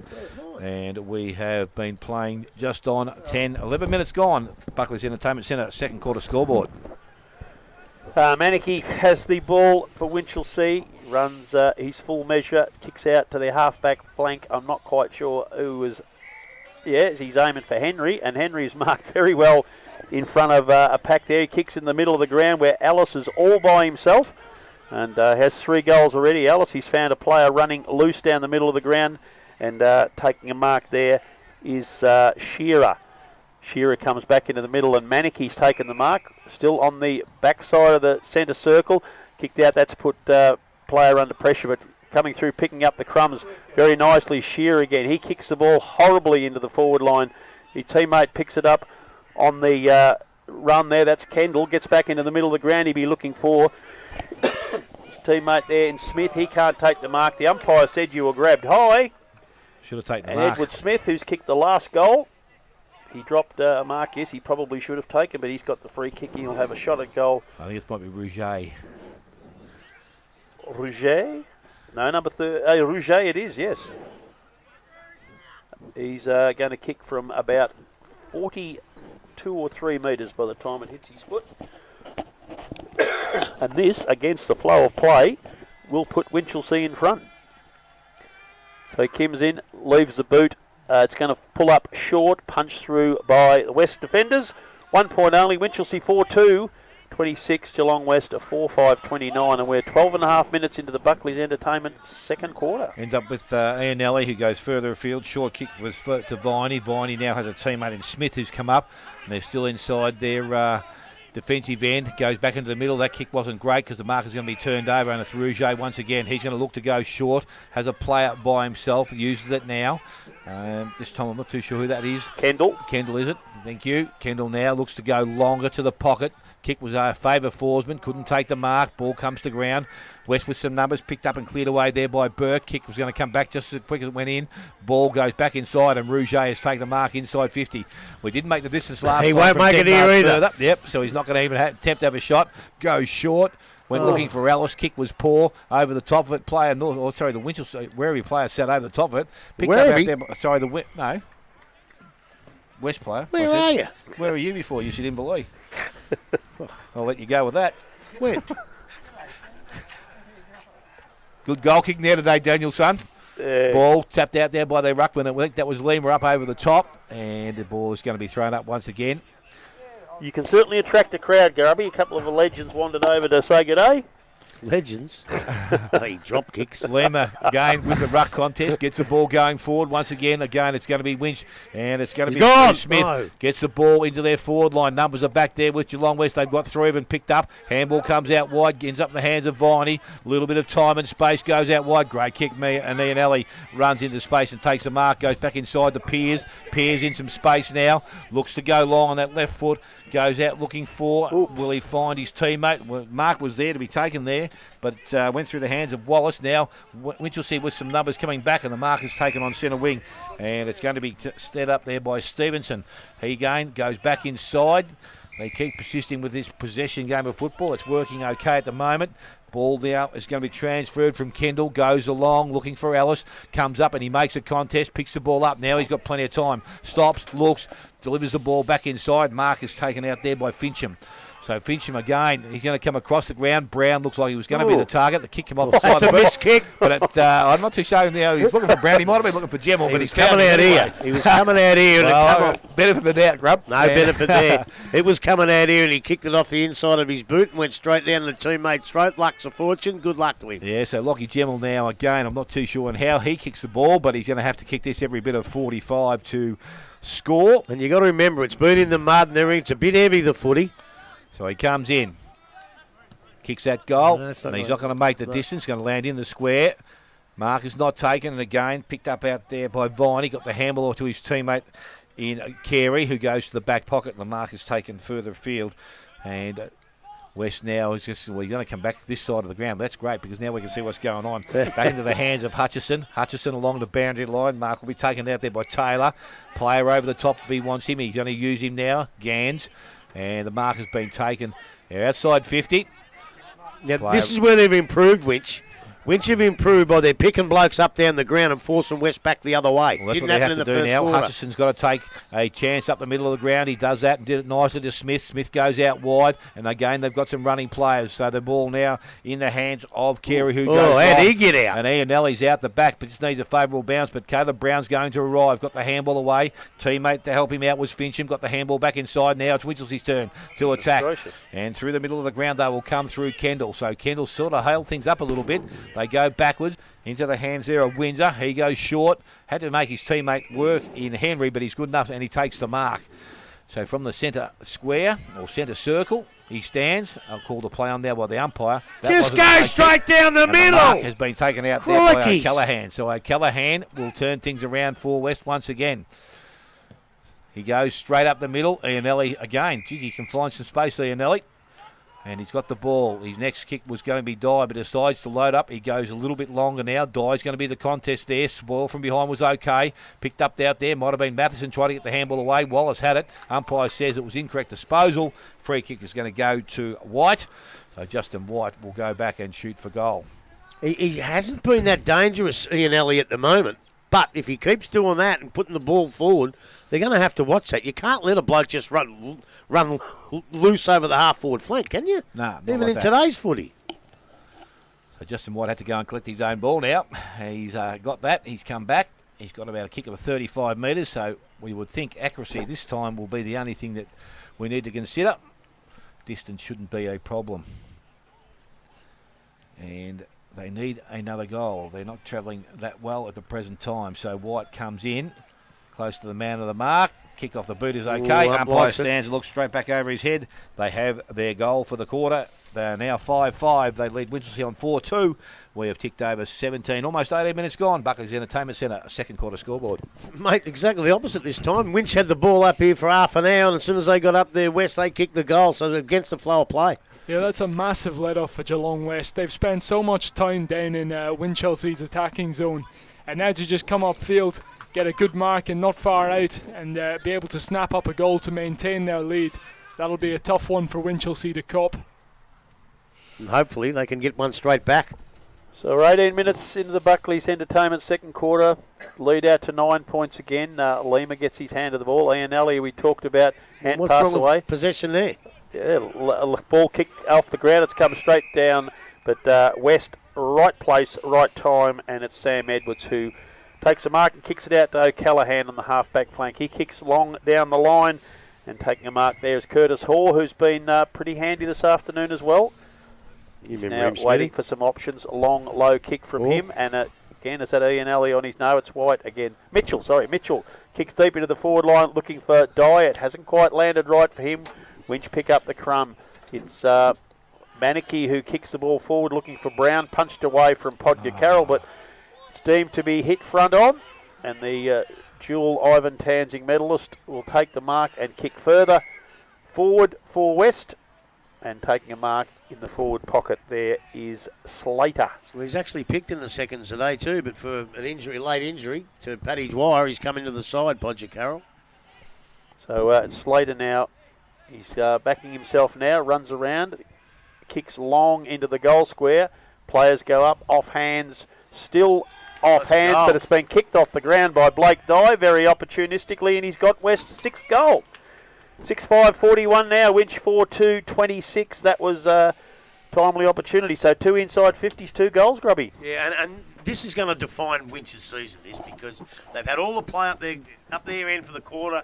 They couldn't quite kick enough goals that they should have kicked, and West have gone bang, bang.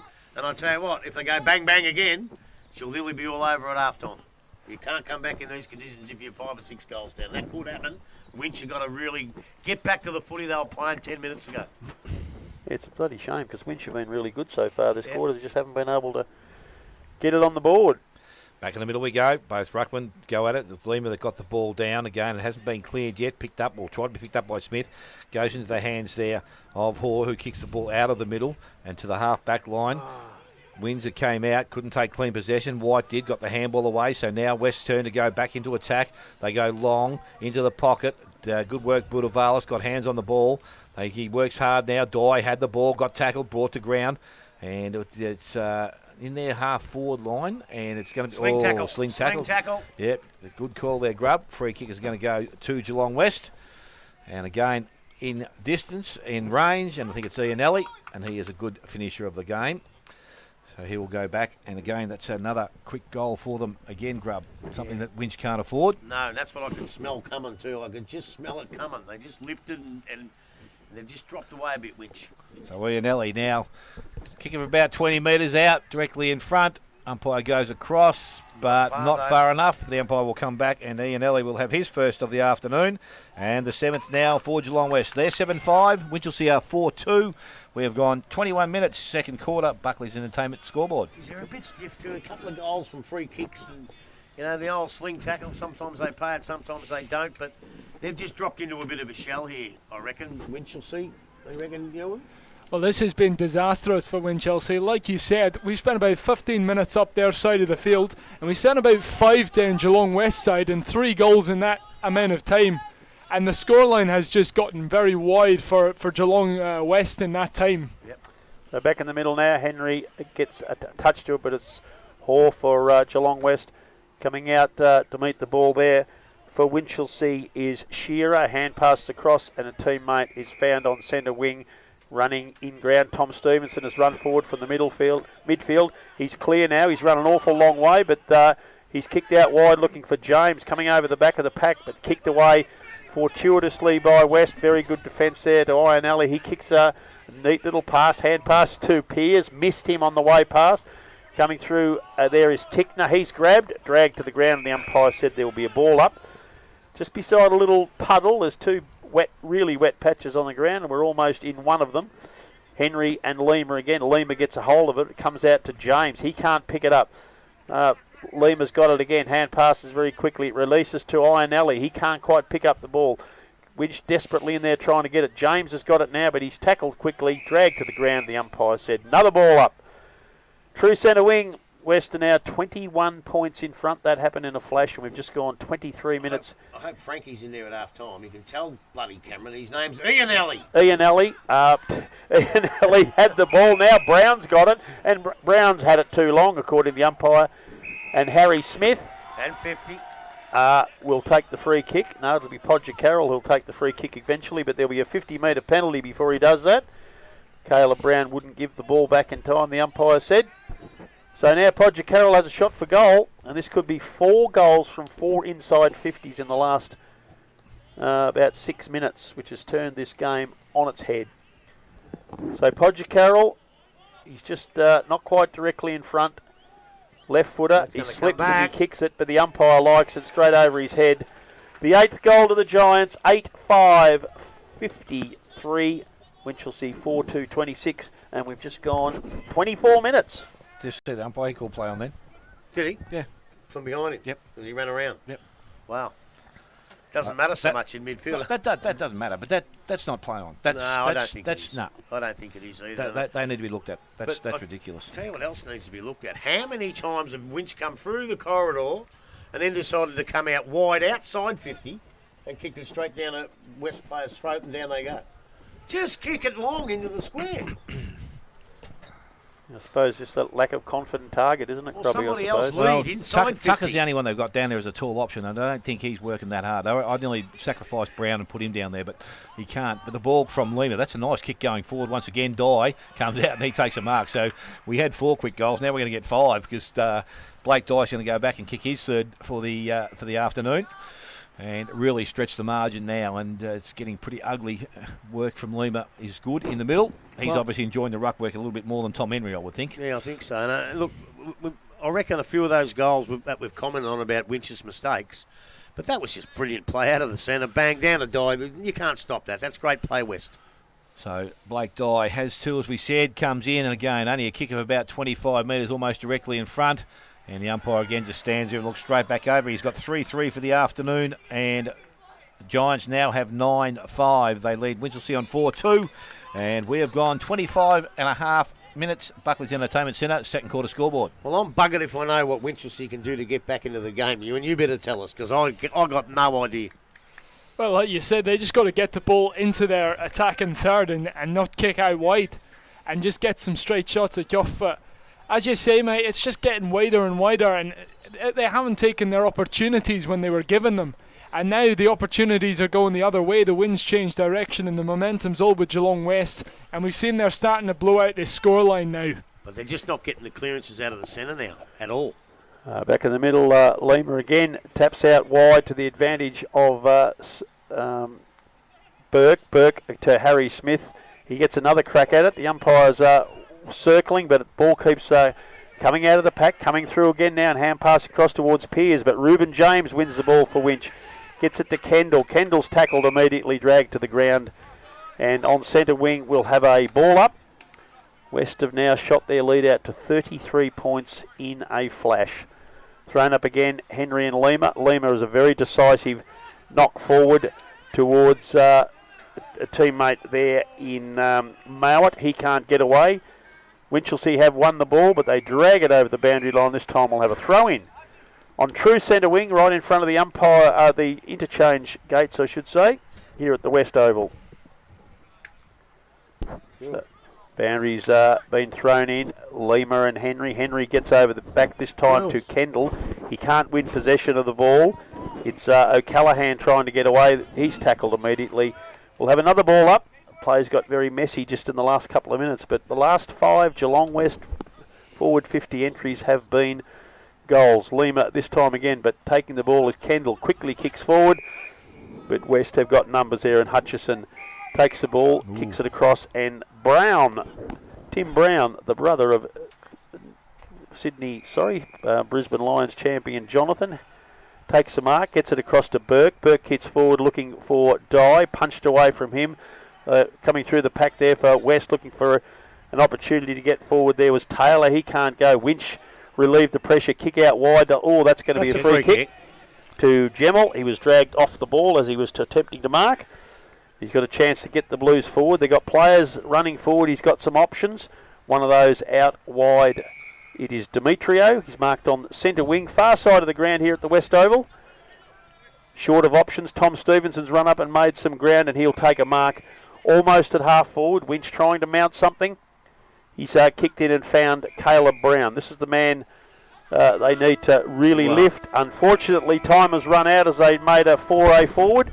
28 minutes gone. That is the end of the second quarter. Geelong West 9-5-59. Winchelsea 4-2-26. Goal kickers Dale Smith. Yes, to half time for the Geelong West side. Blake Dye has 3, 1 each to Mitchell, White, Wallace, Ian Alley, Hoare and Podger.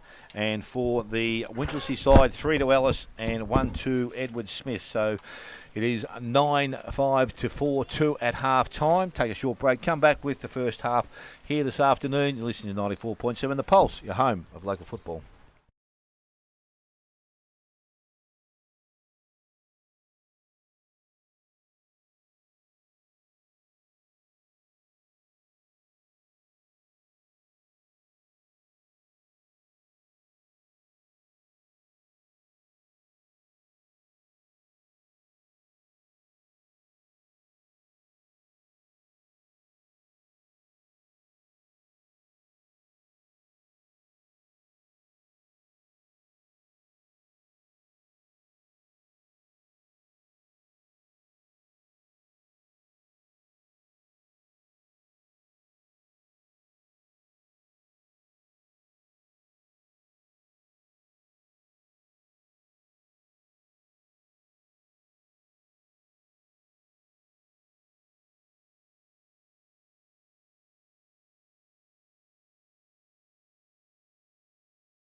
about to get underway in the third quarter here at the West Oval. The home side are leading 9-5-59 to Winchelsea 4-2-26.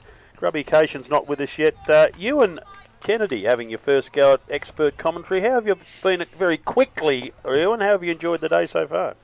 Yeah, it's been a pretty good contest, or at least it was until late into that second quarter when it sort of blew out a little bit more. But early on in the contest, it was quite tight. We're about to get underway. Dale Smith, get us happening. Yes, ball thrown up in the middle of the ground again. The number sixes both go at it. Again, Brown still in the middle. Would have loved to have seen him go forward, but unfortunately he stays in there, gives him some option. Bit of strength around the ball. Underneath at the moment is Stevenson. He's over the top. Umpire comes back in and says, give it back to me. Start it again. And we haven't moved too far from that centre circle. Henry going for the ruck, and also Lima up over the top. Ball goes down towards Ianelli. Little kick off the ground, that's okay, into the hands of White. Don't know whether travel the right distance. Umpire did blow the whistle, goes quickly and turns in towards Wallace. Ball gets past him and now goes back towards the half forward line, going over there and picking the ball up cleanly. It was a good pair of hands there. Was Kendall got the ball out, and now through the Brown goes towards the half forward line, going across, kicking it off the ground. It continues to run from Smith, but again, West defence has held up most of the day. Mark is taken out there. I thought it was a mark. Pearce got the ball away, but again went straight back to a Winchelsea opponent. He goes back and tries to retrieve it once again. Now the umpire comes in and will restart play on the half forward line for the Winchelsea side. Just quickly around the grounds, Belmont Lions are only 21. Bellpost still have had 24 shots already. 79, so well in front there. So the ball from the contest comes out, and again Pearce put himself in pressure, but he must have a right foot. He was on the right left pick there by Hutchison, goes back inside to the contest, and again they try and clear the ball, but it's not coming out either side, having trouble clearing the area. But now it's all of a sudden it's picked up out there by Taylor, who puts the ball back towards centre wing. Player taken or held without the ball, and a free kick is going to be given, and Geelong West will come up with the ball. Goes into their half forward line. Tackle was made a little bit high, and again Geelong West now have some opportunity through Mitchell, delivers the ball back into the forward line. Matheson, front position, again he was held, and it should be 50 and will be, and the umpire is going to pay that to the Winchelsea side. So now Matheson with the ball. Nice bit of yardage there. So Matheson now just the other side of the centre circle, has a chance to put Winchelsea back into attack. Little chipped kick over the top. Mark was the ball was intercepted there by the defence of Geelong West, and the ball is now coming back the other way. Again, it's going to be tried to be picked up there. Right there was Shearer. He's got some support over the top. Stevenson gives the handball away. Unfortunately missed the target. White arrives. He's also got support. He got numbers around the contest. The kick is now out of bounds on the full. Free kick is going to go to Winchelsea, and it's going to be taken out here. While they're relieving that, Thompson have already gone past the 100 mark. 16-11, 107, Anarchy 4 straight 24. We only got a goal each at Corio, Bannockburn and Winchelsea 28 points in front of North Geelong 57-29. And the Kendall it is, he goes short, goes towards Brown. Oh, gee, would have knocked most players out, but Brown kept going then, so pretty good work there by the player. Ball goes back into the middle of the ground, over the top of it. Mowat gets the ball out to Smith. Smith goes by hand, out wider, has Taylor. He's got support there in Lima, and that was Michael, got boot the ball. Kick wasn't effective, and again it's picked up and cleared away, this time out there by Chibnall. Goes across the ground. Marcus taken by Smith. He goes over the top. Again, made it hard for his teammate there, and Henry couldn't turn in the wet conditions. Ball goes out wide, and it's going to be Geelong West who play the old 1-2 game. Ends back in the hands of Slater, who goes forward, and the mark is going to be taken out there by Wallace. So Wallace in front of the scoreboard will kick towards goal. I reckon it might be a difficult kick coming back from that position. Was going to go. Now plays on. Sells a bit of candy. Gets to 35. Loads up. Goes straight at goal. And he has kicked that straight through the middle. Wallace has his second goal of the afternoon. And now the 10th for Geelong West. They're 10-5. They lead Winchelsea on 4-2. And we have gone just on 4 minutes. To Grandy Cycling Sports third quarter scoreboard. You can't let blokes run around you like that. That's just unbelievable. But it started in the centre. He had two West blokes standing away. He had a bloke in the middle. He just kicked it straight to him, and the big fella couldn't turn around. It looks like they've thrown a towel in. And I tell you what, that's shocking footy. They can't make the finals playing like this. I had that big spiel before the game. They can't. Yeah, it was a lovely little dummy and run before he slotted the ball there. East Geelong 44, Werribee 14. We're just waiting on an update of the Corio-Bannockburn game where we just have a goal each from them, and I'm sure there's been more than that. But game's going as suggested they would before the game. Back in the middle of the ground, just coming up to the 5-minute mark of the De Grande Sport and Cycle third quarter. The umpire's blown a whistle, found it's a free kick to Winchelsea. West were into the square too early, and it's Tom Stevenson for Winch will take the free kick. Waiting for some options, found a short one, and that will be to Tucker, who's come right up the ground. He hasn't had any effect on the game deep forward, so he's playing more centre-half forward now. So Tucker kicks a long drop punt, but that's going to land very, very nicely onto the chest of Lee Ellis, who's already kicked 3 goals for the Blues this afternoon. Can't quite see where that 50-metre arc is, but he's probably going to be about near it when he kicks, I think. He's almost directly in front, kicking to the Yu Yang's end of the ground. So it's Lee Ellis lining up for his 4th goal for the afternoon. To say it was much needed would be an understatement. So it comes off the boot nicely, curving, but just stayed to the left, and that's 1 point only. So Winchelsea 4-3-27, Geelong West 10-5, 65, 6 minutes into the De Grande Sport and Cycle third quarter here at the Western Oval. So West have got it through Carey. Neat little pass out to the pocket, finds Viney. Viney goes back to Carey in the goal square. Carey waits again, comes out. No, he goes back in mid, and he finds a teammate who drops the ball, but the ball's been popped out into space, and it's Ianelli for the West side, who kicks the ball down the wing. Frankie was in there. And West have got the ball again. They're going to kick the ball forward, looking for Dye. That might nearly have been downfield. Dye used his body well, comes through, but good defence there by Dunkley to Bordavalis. He left foots back into the centre of the ground and finds Rouget. Rouget's drop punt looking for Caleb Brown or Henry. Henry's there first, takes the mark, plays on quickly into the middle of the ground, and it's Kendall. Kendall's got the ball. Options forward are not many, but he finds one in the pocket, and it's Ellis. But taking a very strong mark there for West up at Winch is Forsman. He just intercepted that lead of Ellis, and he'll have a shot for goal. He's on a tightish angle inside 45 degrees, but it's certainly within kicking distance. He hasn't got one for the afternoon yet, I don't think. What's he to Brendan? Son of. And is Brendan here? No, Brendan's holidaying in Queensland at the moment. Tried to get him on the radio this morning, but he was unable to help. So Forsman from the pocket, desperately needed, comes off the boot poorly. Was always going to be short, fading to the left. Another behind, 4-4-28. Geelong West 10-5, 65. And that's 8 minutes gone in the De Grande Sport and Cycle third quarter. The ball is kicked into the back pocket, and West now just weighing up their options. They've got options back in the goal square if they want to go that way. At this stage, they're not looking to go that there, but Hutchison now decides to come clubroom side. Kick's got a bit of distance on it. Out the back is Brown. He couldn't hang on to it, and the ball's gone back over the boundary line. We're going to have a throw-in to take place.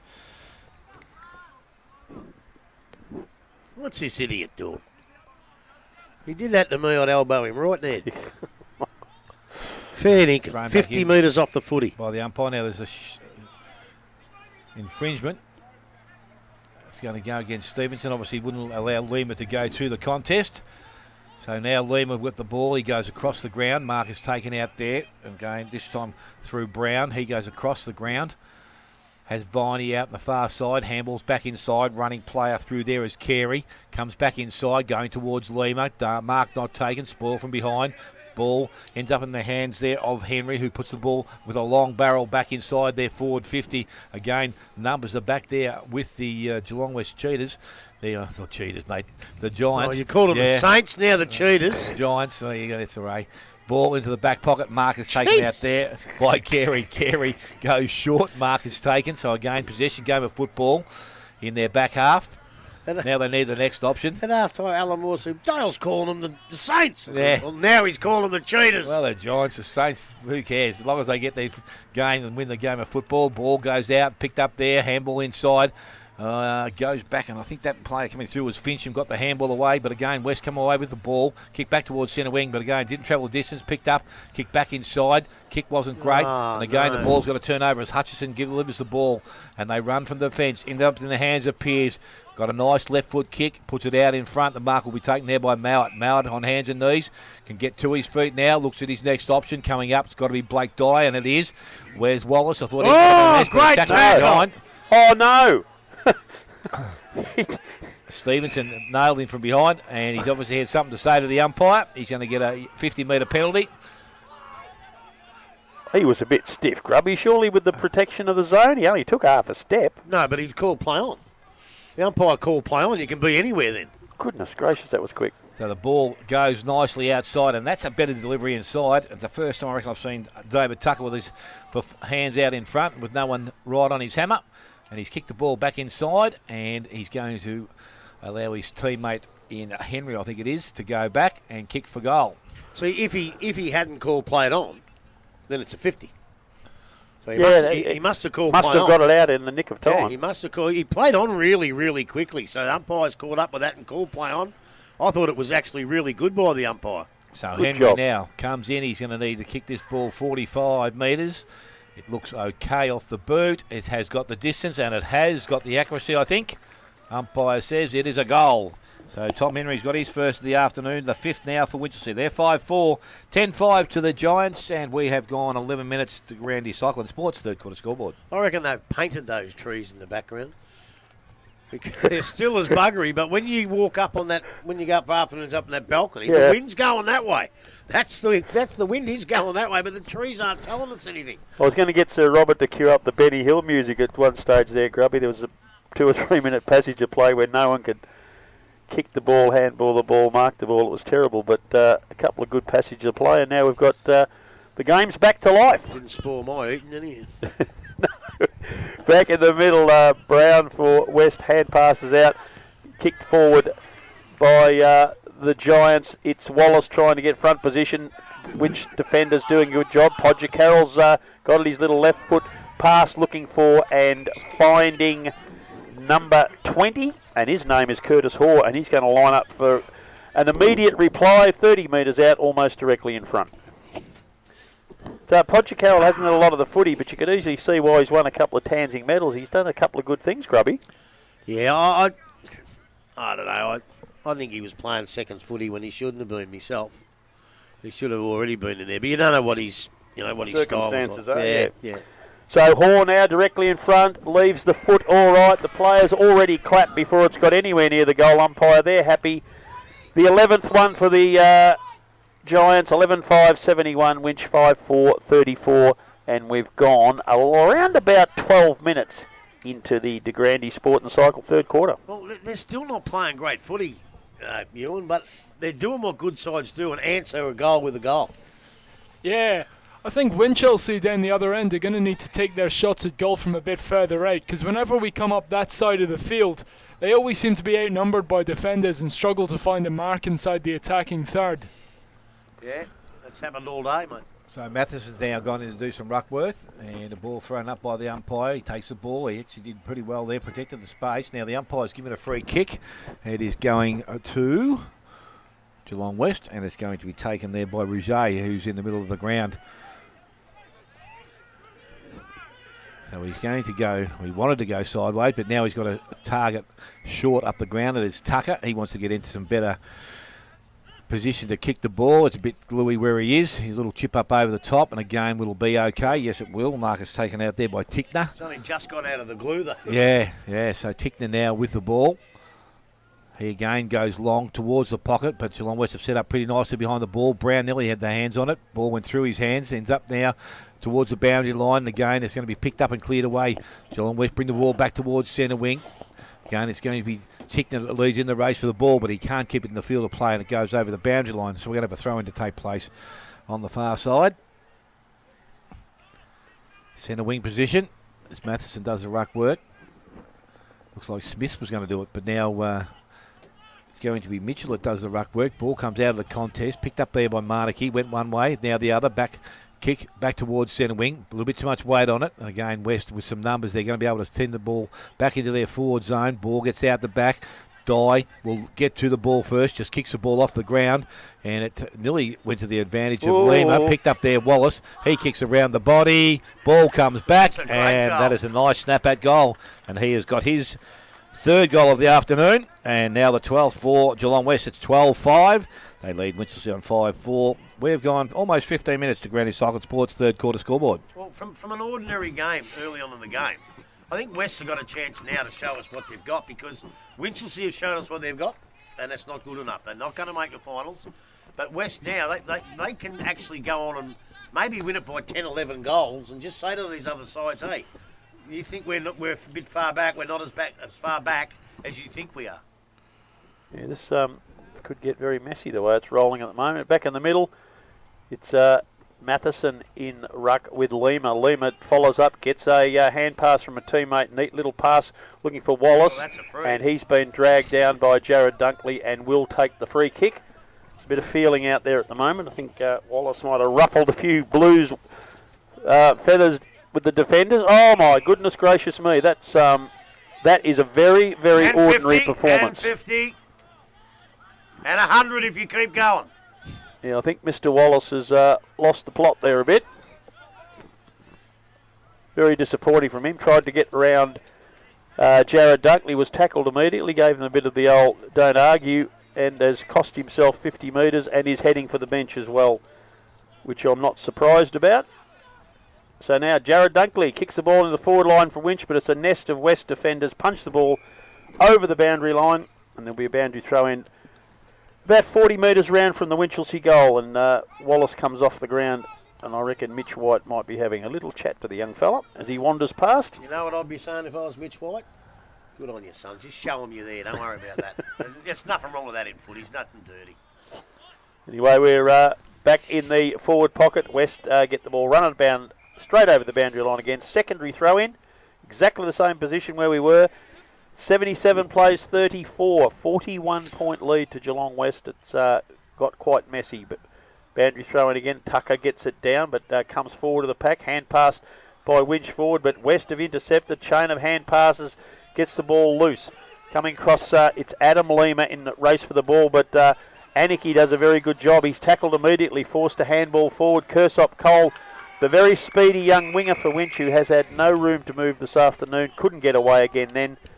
He had plenty of ground in front of him if he could have just broken that tackle, but couldn't. The ball's been forced over the boundary line for another throw-in, this time right in front of the club rooms here at Geelong West. Ball goes up, tapped forward for West. Winchelsea intercept. It's Gemmell, who's played pretty good this afternoon. He can't get away. There's another tackle laid by Stevenson. The umpire eventually says we'll have a ball up about 15 metres in from the boundary line, right on the centre wing. For the Blues go up is Matheson. He can't get a clear tap out. West, I think that is Grubby's mate Ian Alley, who's taken a high tackle there, and he'll get a free kick. He'll push the Giants further forward again. Got leads coming aplenty, so he's gone long into the space over the back of the pack, but there's a nest of Winchelsea players there, and Caleb Brown is one of them. He takes a mark. He's kicked long across the middle of the ground. That is very, very dangerous. And being dragged down off the ball is Tickner, and he will take a free kick for the Blues. Players running for him on the far side of the ground. There's open space this side of the ground as well, and that's where he's going, and it's to Caleb Brown, and he marks on his own centre wing for Winch. Plays on quickly with a left foot, finds Matheson. Winch starting to mount something here. There's players loose downfield. Matheson not quite sure where to go. Looking for Henry there. He's pushed out of the way far too easy. Now it's Tucker. The umpire said he was pushed in the back. I don't think that was the case, but he's got himself a free kick anyway. Half forward flank for the Blues, looking to mount something. They desperately need a goal to stay in this game. He finds a lead forward. Reuben James is marked in the forward pocket. He's within kicking distance, but a very tight angle, right up against the boundary line. He'd be about 35 to 40 metres out when he makes contact. Sure, he's let it come back on the field of play. No, he'll call play Hey, on. look, he's on the bike track. He's can't literally start is from there. halfway up the bike track where he's starting. That's ridiculous. So it's James for Winchelsea. Kicks, falls very short, out on the full to the left-hand side. So it's another wasted opportunity for the Blues as they continue to try and mount something. West have been able to come forward and score with relative ease, but luckily for Winch, they haven't been in the forward line a lot. They've had to work very hard, and they're doing it again now. Ball in the back pocket for West, kicked right across the ground. It's Harry Smith there, the young midfielder who's come across from Bell Park, kicks into the middle of the ground and finds Hutchison. Another Bell Park boy. Hutchison kicks into the middle, Another Bell Park and there's boy. another Bell Park boy in There's one commentator Ellie. here too. And there's one kicked across the ground. I think that's Justin Carey is marked on the far side of the ground. He hasn't played for Bell Park. No wonder they're not much good. He hasn't played for all Ocean play on the Grove. left. Ian Alley kicks to the middle of the ground, and Brown marks. Brown kicks across and finds Lima, who's done a pretty darn good job in the ruck today for the Geelong West side. Kicks it across to Gantz. He finds teammate there, kicks down the line, and coming out to mark is Taylor. Taylor plays on, be looking forward to Blake Dye. It's over his head, but wobbles out the back of the pack. Dye picks up a handball. He's tackled Got him. and will him be again. penalised. Didn't get his foot to the ball. And it is Fincham for Winchelsea who takes the ball, kicks out wide, but Podger Carroll comes in and intercepts for the west side. He's right up against the boundary line, far side of the ground in front of the scoreboard, which says 77-34. 21 minutes into the third quarter. Kicks into the hot spot. Wallace back on the ground, goes up for the mark. Brown's claiming it. Umpire's not giving it. Hand passes to Fincham. Fincham plays on now, kicks down the centre wing, looking for teammates, but it's West there in numbers. Carey to Brown. Brown fumbles at a crucial time. He's tackled, dragged to the ground, gets the ball forward in some manner, comes back towards Gemmell for Winch, kicked out from his hands before he could get hold of it. Kicked forward by Tickner, but it's straight into a nest of Geelong West defenders. Kicked across the ground, and his Piers has taken a mark right in the centre circle. He's looking for options.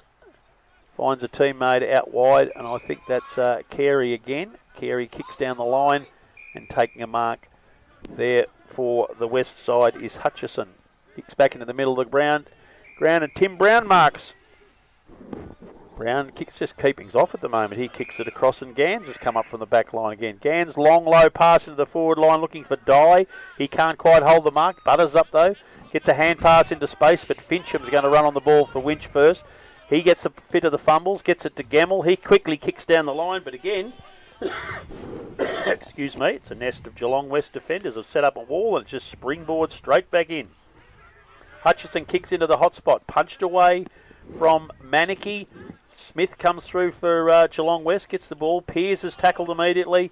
Umpire said not going anywhere, we'll have a ball up just inside the centre square. Geelong West trying to mount something, but Winch's defence is pretty stout, but unfortunately they've got no forward line whatsoever to kick it into at the moment.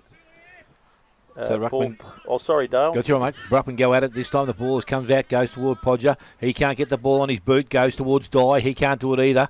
Picked up there. Handball comes across to Ruben James. James now on the left boot, goes back into the middle. Mark not taken. Good contest, and done pretty nicely there was Kendall at ground level, but he was tackled, and again, ball not coming out. So it's going to be thrown up. Point of the square. Ruckman go at it. Brown did the ruck work, but it comes from the contest with the ball, but it's going to be a free kick going to Ianelli. So Ianelli now the recipient, and he's right on the point of the centre square, and he'll put the ball deep into attack. Goes towards Mitchell, who comes out, slides in and takes the mark, and he can go back and try and kick his second goal of the afternoon. Quickly round the grounds, East Geelong 10-9-69, Werribee 4-3-27, Inverleigh 10-3-63, North Geelong 5-5-35, Thompson 18-11, 119, Anarchy 5 straight goals, and Bellpost Hill 14-14, 98, Belmont Lions 5-3-33. So it is Mitchell now coming in, looking to kick out goal. Off the boot, it's solid, but offline through for a minor score. He is now 12-6 to the Giants. And Winchelsea on 5-4. We have ticked over 24 minutes to Granny Cycling Sports third quarter scoreboard. He stabbed at it a bit, didn't he? He had to kick through the bloody thing. You can't just stab at it like that. It's going to be brought back into the field of play by Marnicky. Marnicky now with the ball. Movement seems to be coming to this clubroom side. Brown is going to be the target, and he's going to be the target, but it's going to go over his head. Target. Yep, and out of bounds on the full. So West through Edwards will go back into their forward line. With another opportunity. That's just shit. It wasn't good. Ball kicked in, goes to the top of the square. Budavalis there, spoiled from his teammate behind. That was Dunkley. Going out of hard was Mitchell. Got one eye. He's the only one probably went hard at the ball, and he's won himself a free kick and go back and try and kick for goal once again. Lima was going to give him an option running past. He says, no, wait, I'm going to go back and kick for goal. And if you watch this now, he's a little bit further out, so he probably will kick through the ball to try and get the distance. So he's going to have to kick at 45. We think the breeze is going the other end. Grab, he's back into a little bit of breeze. I think so. So Braden Mitchell comes in. He chips at the ball, goes towards, and... That was a half volley. Yes, it was a nice half volley. And Wallace has come up with the ball. Not the easiest of angles to kick from here, but he's going to go round the corner. Left or right foot. He's going to use the left foot. And that looks pretty good off the boot. Like. Straight through the middle. And he has 4 for the afternoon, and the 13th now for the West Giants. They are 13-6. Winchelsea on 5 goals. 26 minutes gone to Granny Cycling Sports third quarter scoreboard. Hello. There's a free kick in the middle to somebody. Well, it can't be in the middle. It's got to go down to the goal square, I think.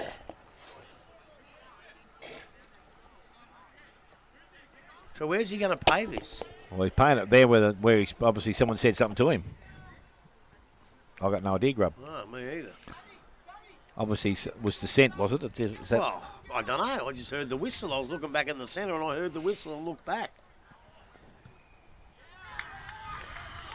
I think Jared Dunkley might have asked the umpire how many times that bounced before Wallace marked it. Well, he may have too. But it all depends the way you ask, isn't it? Like if you ask, That's correct. if you ask nicely and say, "Geez, mate, I reckon that might have bounced," I think the umpire will be all right with him and say, "Hey, that bounced you so and so, so and so." Well, he's going to pay a free kick every time, and their discipline hasn't been great.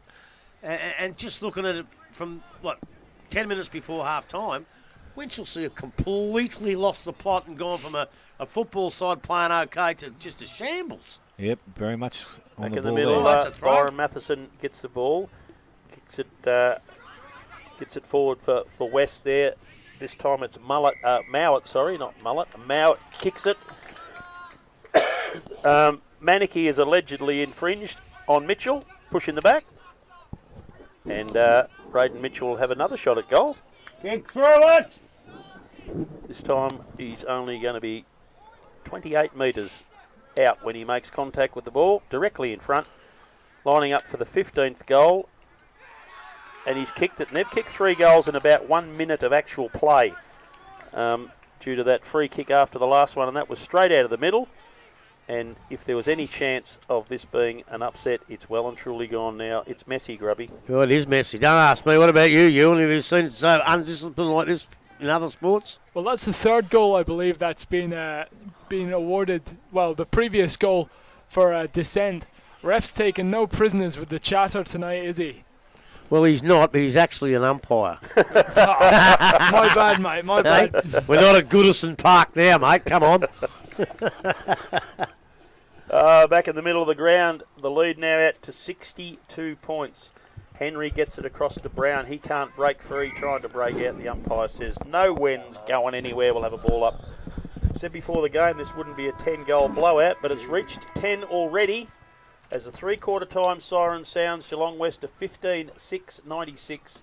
Winchelsea are 5-4-34. Dale, who's kicked all those goals? Yes, goal kickers to this stage of the game. We have Wallace with 4, Dye with 3, Mitchell, Justin White and Curtis Hall all with 2. One each to Ian Ellie and Podger. Carroll, and for the Winchelsea side, 3 to Lee Ellis, 1 each to Henry and Edward Smith. So we'll take a short break, come back. Final quarter action here from the Geelong West Derby. Listen to 94.7 The Pulse, your home of local footy.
The last quarter, brought to you by Morris Finance.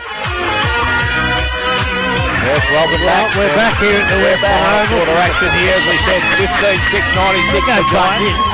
Winchelsea 5-4, 34. Grub, what did you think of that third quarter, besides being a debacle for the Winchelsea side? Well, fortunately for me, I actually stayed in the club rooms and had 4 more sandwiches, 2 pies, a sausage roll, some chicken nuggets and an egg sandwich. So I missed the first bit of it, and I'm glad I bloody well did.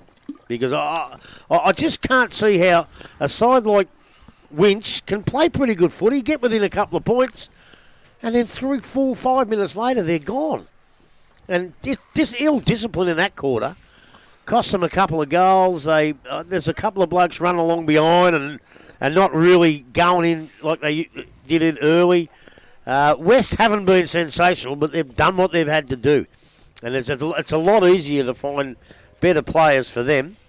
Like Braden Mitchell, you wouldn't put him in the best players, but he's kicked a couple of goals, and he's a perfect foil down there. He'll come into his own when the real good defence of the top sides have got Dye and Wallace in control. That's when Mitchell will break loose. He doesn't really have to do it, but he sneaks in now and again and kicks a couple.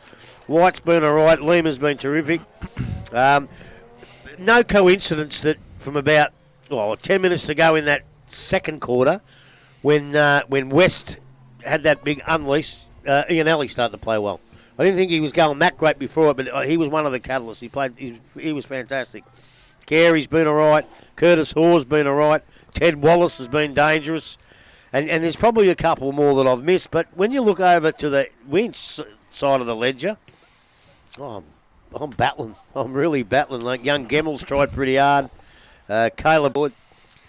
And I don't know where you look for another one. They just completely lost the plot in that quarter. And they've gone from, 3 points down to now 10 goals down, 62 points down. I don't understand how a football club can do that, because I don't reckon that West have played that smashing football that Inverleigh played against them. It's just been, I don't know, I think Winch have just dropped away. I don't know. What do you reckon, you? Well, I think as soon as the momentum has shifted against Winchelsea, they haven't been able to wrestle it back. And there was a bit of a point straight in that last quarter, but they weren't able to get the ball upfield, despite the fact that they were defending Geelong West. And then 3-4 goals in a row. Once again, at the back end of the quarter, Geelong West have just snapped up 3 or 4 goals just from up front and widened the score even more. So as soon as things start going against Winchelsea, they seem to compound and get worse and worse. Exactly, that's what they've done. And if we're right, and if the wind is going to the left of our screen, look out. It could be a 6 or 7 goal quarter to West. And that's what, as I said earlier in the call, that's what they need. Tell people, here we come. Well, Daniel Gretzky says he's proud of his club's last quarters. I've got an update. Bannockburn 74, Corio 28 at 3-quarter time. Geez, they're not going too bad. No, they always seem to play well against Bannockburn. Yeah, they do. Final quarter action, we're about to start, and the ball goes in there. Matheson over the top. He wins the first contest, but it's going to be through Ian Ellie. They go into the forward line. Geelong West, we're talking. Into the Mitchell. Can't pick it up cleanly. Marnicky is right with him now over the top of him. Ball goes out the back. Marnicky dives on it. Might be in a bit of trouble here now. He's over the top of it. Umpire says. Yeah, he's got him. You've dived on top of it and dragged it in. So free kick is going to go to Geelong West. White plays on, goes quickly in, and the mark will be taken. So again, Ian Ellie has pushed forward. He's got some space. He'll go back and shoot for goal. Some space. I'll tell you what he's got. He's got bad BO. Because no one wants to go near him. He's just running around by himself all day, young Ian Ellie. So Ian Ellie has one for the afternoon, and this would be a positive start in the first minute of the final quarter. Kicks that goal. It goes across, but too far. Umpire says through for a minor score. I don't think the player thought that. But he thought it was a goal. Early celebration. And 15-7 now. And that's a 50 for dissent, I reckon, because they said it was a goal. Ball now back in there. So I think it's Marnick. He's got the ball, and he's going to play on and go quickly. Mark is taken out there this time. Kendall needs some options further afield. He's got one now. Goes short, and kick was okay. Gimmel's taken the mark. And he's going to go quickly into the forward line. Brown's the target. At least he's down there this time. He's got some options. Can't take the mark. Try to get to the contest. We've got a free kick against him for and holding. Umpire now says it's going to be play on, and it's going to be picked up out there. Far side, it goes over the top into the hands of Gans. Gans gets the ball again back towards Ian Nelly. Picked the ball up, went way there, then the next, come back inside. Good kick, and the mark will be taken there by Lima. So Lima now's got options this side of the ground. He decides to come to the centre half back position, and Harry Smith's got the ball. He wants to come further afield, and it's into the hands now of Pearce on the left boot. Nice left foot kick, goes long into the forward line, going back. Mark, was it taken? They're appealing for it, wasn't paid, so it's picked up. Winchelsea now through Gemmell. He brings the ball back towards the centre wing. Mark not taken there by Pearce, and it's going to be forced over the boundary line by Kersop Cole, and it will be thrown in by the umpire. So just on 2 minutes in this final quarter, it is 15-7 to the Geelong West Giants. They lead Winchelsea on 5-4. Ball thrown back in again. Player outside the runner, Lima. Done pretty nicely. Gets the ball back inside to White. That's the end of the game. That's no a way. Call. There's no way that sign could Good be on you, going. Bussy. The ball goes to the boundary line. Cogsy's left Belmont and come here, the silly old coot. Well, you might as well call it off. We can't do any better, can they? And the ball's gone over the boundary line. I'll tell you what, I think the siren should And they've started stand. the clock again. Yeah, I think the siren should stand. Let's do I our agree. review and head home. Ball's thrown back in. Wise, I think. It's in the forward line again. They're working pretty hard down there. Brown's got himself into the back line now, and there's a kicking decision. It's going to go against who? I'm not too sure, but it's going to be picked up by Matheson. Can you please say kicking in danger? A kicking decision doesn't sound too good. Sorry. Well, he indicated the kicking in danger. It was a bit like Selwood the other night. Got the fingers of Yes, he did. his opposition. Ball picked up there, and again it's going to be kicked at goal, and it's going to be Justin White. Got his third goal of the afternoon, and it'll be the 16th goal now for the Giants. They're 16-7, 5-4 to Winchelsea, and we have gone just on 3 minutes in this final quarter of Morris Finance scoreboard. Well, no. Not getting anything from me. I heard the siren. I'm going home. What do you think about that little opportunistic goal, Ewan? Well, you know, the wind's well and truly behind Geelong West sails at the moment, isn't it? And, well, to be honest with you, you don't see anything turning around in this quarter, do you? No, not at this stage. Not one little bit, although... No. Maybe they blew the wind so they could swap ends. We're in the Morris Finance final quarter here at Geelong West. Caleb Brown has probably been Winch's best player, trying to get it out of the middle. He's trying to be a defender and he's trying to be an attacker as well, but he's stretched, and his side has won a free kick through Gemmell. And Gemmell now kicking out. He'll be looking for David Tucker, who's made a secondary lead, but he has been way out of the contest, and Ian Alley marks again. Punched forward by Matheson. It's got to Kendall. Kendall hand passes backwards to Gemmell again. He kicks down the line looking for Kersop Cole. He's run on it for the first time for the game. He's got a chance to use his pace. Gets it to Stevenson. He evades a tackle, and just as his teammate is about to have a shot for goal, that was Kendall. Yeah, but the problem there, he handled to a bloke standing still. It's completely still. No good at all. Short pass coming out of West defence by Hutchison. Finds Slater. Slater kicks down to honour a lead from Mitchell. It's gone over the back of him. Fincham tries to win the ball. His body's gone down everywhere. Clash of heads, I think, by the look of it. Slater again picks up, kicks down the line for the West side, and Forsman is offended. And there's going to be a free kick for a push in the back, and that'll be going to Mowat. And it looks like two West defenders have headbutted each other, and they're looking very sick and sorry for themselves down there. That's Smith and Pearce. So we're now with Mowat on the centre wing for West. He kicks a long, low drop punt into the forward line, but coming out to take a relieving mark for Winch is Byron Matheson, who played his 250th game for the club last week. And he's still servicing the club very well in the first 18. That's a poor kick down the line. A nest of West players. It's punched to the ground.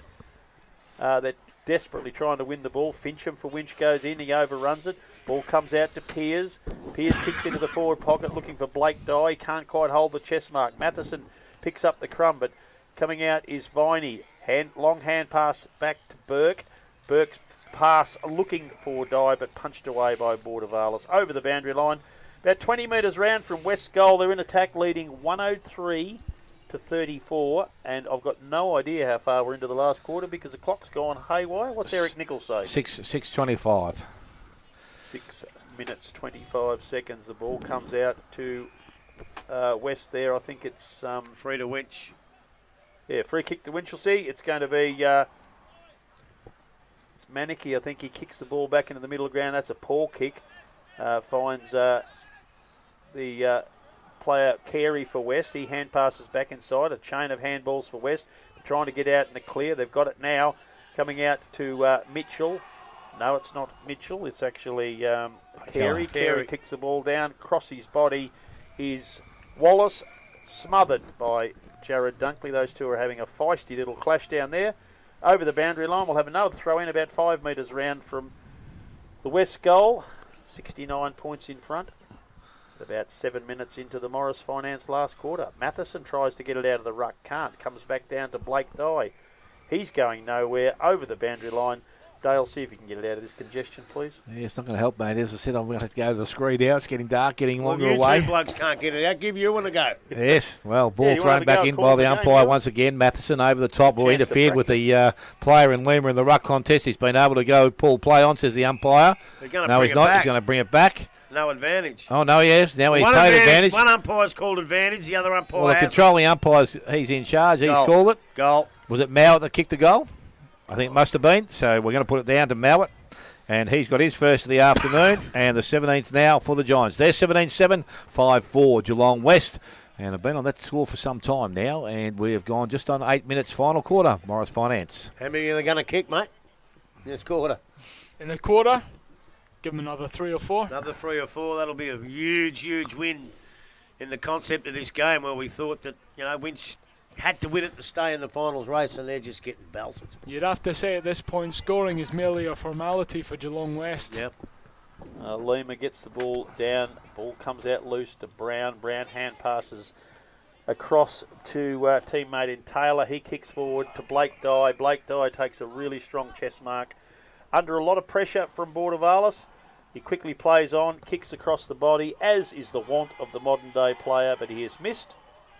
The umpire... He's called that out in the full.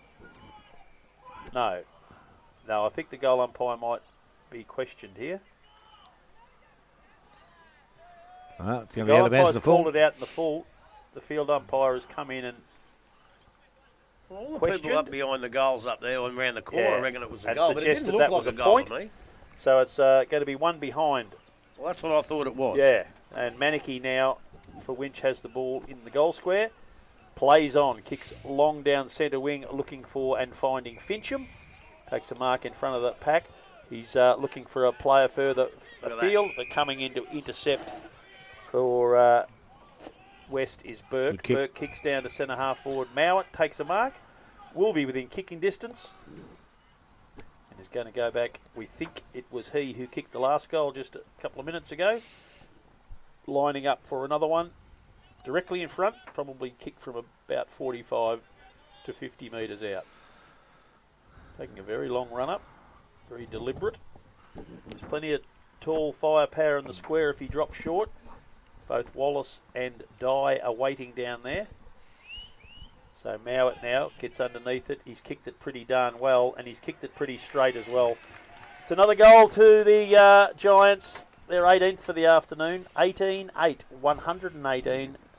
Winchelsea are 5-4-34, and this, in the old-fashioned terms, Grubby, is a shellacking. Well, it is, and that's the West that we need to see if they can topple the good sides in August, September. They've beaten East, so they probably play very similar to this.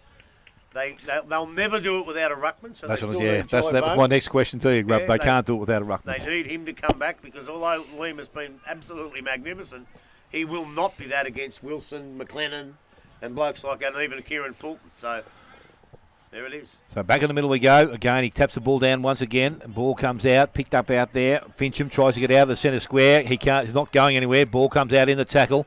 Again, clearance work is going to be through Hoare. He goes into the forward line. Good clean hands.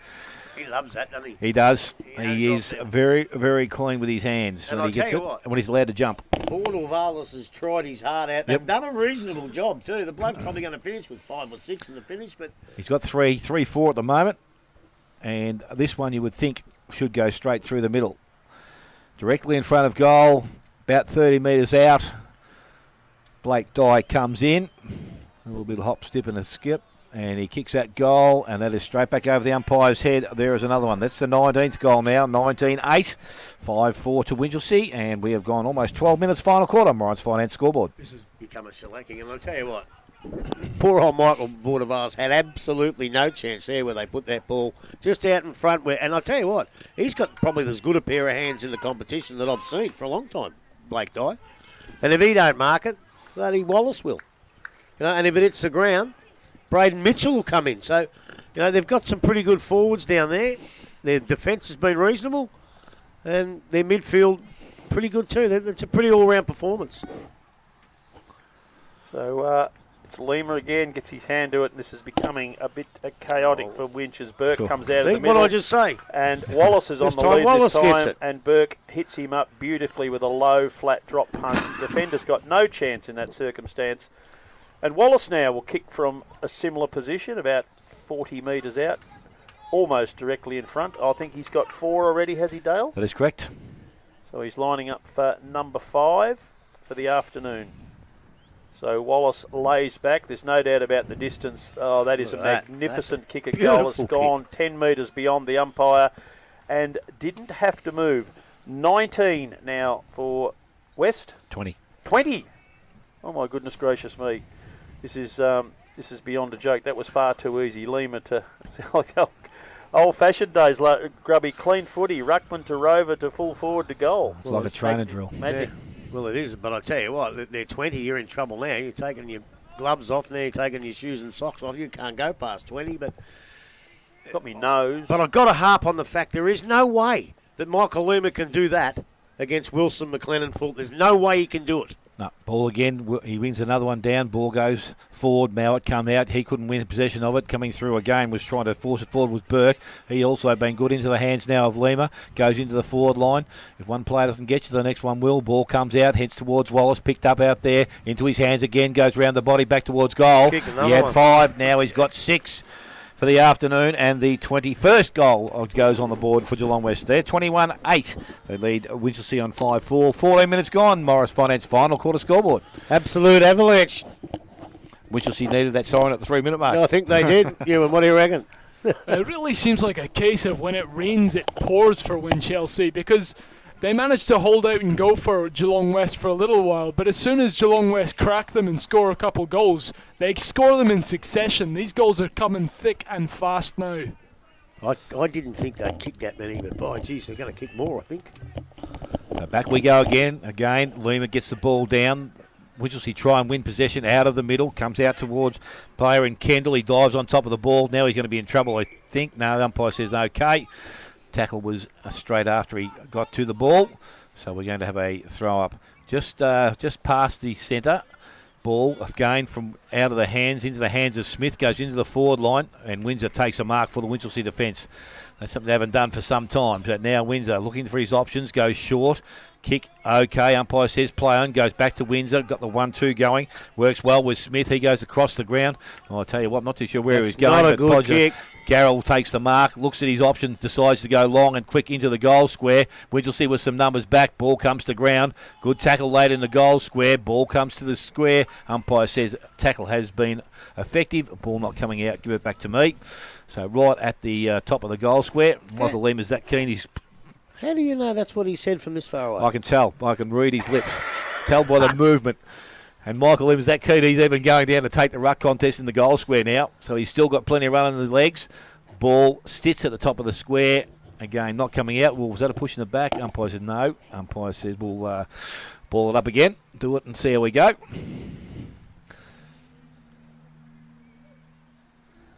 So it's to be thrown up by the umpire again. Same position as last.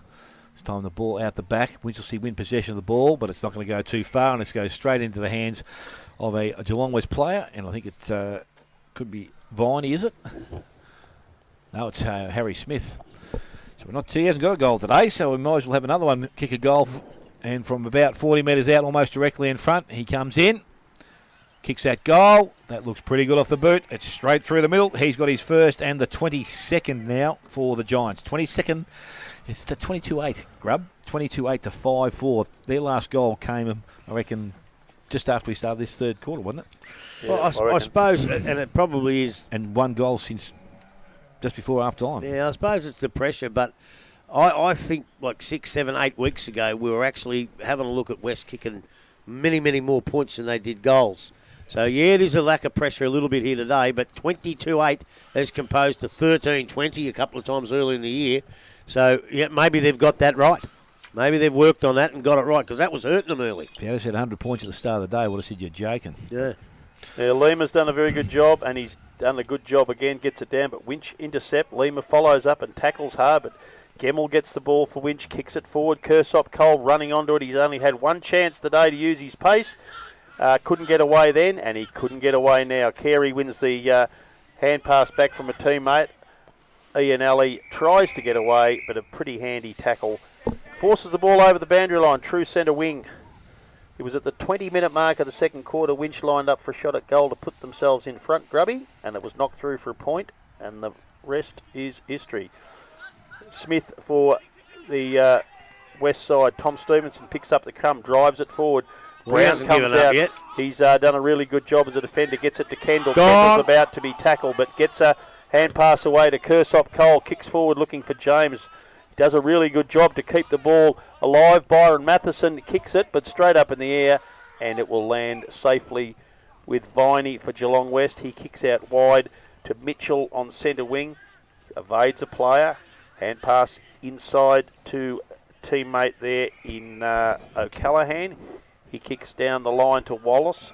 Wallace over the top to Hoare. He kicks into the forward line. Coming out and taking a pretty strong mark for Winch in defence is Manicki, and he's done a hell of a good job back there today. Under a great deal of pressure, kicks out into the back pocket, and marking the ball there is Forsman for Winch.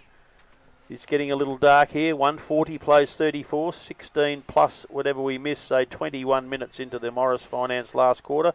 Wallace up at the front of the pack, can't quite hold the mark, butters up well, but the ball dribbles over the boundary line. Half forward flank for Geelong West, about 70 metres out from their goal. Is Wallace a new player in this year? Last year. Last year, was it? So the ball thrown back in. Lima's the only one that's gone for the ball. Got the handball away to O'Callaghan. He goes further afield, so West with a chance, but the ball's gone back over the boundary line. It's going to come back to the umpire. Had a horrific run with injuries last year. Okay. I was going to say I didn't see him too much. So ball is going to be thrown back in. Looks like Matheson doing those. Not. It's going to be Henry still doing the ruck work. And Lima front position. Ball goes back towards the boundary line. Lima picks the ball up. Tries to put boot the ball. Couldn't do so. Ball runs back over the boundary line. So we're going to do it once again. Two big games in the GFL today. Newtown are 4 points in front of Leopold, and Colac have got a couple of goal break on St Mary's. That's at St Mary's too, isn't it? Yes. So the ball thrown back in again, picked up there. They win the clearance once again. O'Callaghan tries to burst his way through. He was tackled. Ball comes out and the tackle umpire says that was okay. So we're going to have a throw-in to take place again. About 5 metre closer towards centre wing than it was before, but still not much action happening out the far side. This time the ball comes out of the contest. Well, I thought it was. Thought Podger had it, but he's picked up now, and Winchelsea are streaming from the contest. They go into their forward line. Mark is taken out there, so again, picked up this time and kicked forward by Kendall. Goes quickly, but the numbers are back with the Giants, and they run from defence. They work this pretty nicely all day. Ball comes out from these one player to another, and that was Carey back into the middle, and it's going to be a turnover. We're going to have a free kick, and Lockie Kendall has been one of their better players, I would think. He's gone all right. Yep, ball inside, this time to Fincham. He's the plug out his own a mile, he slips over. Yep, got the screw-ins on, out wider. This time went to Tickner, and he's looking to bring the ball in quickly.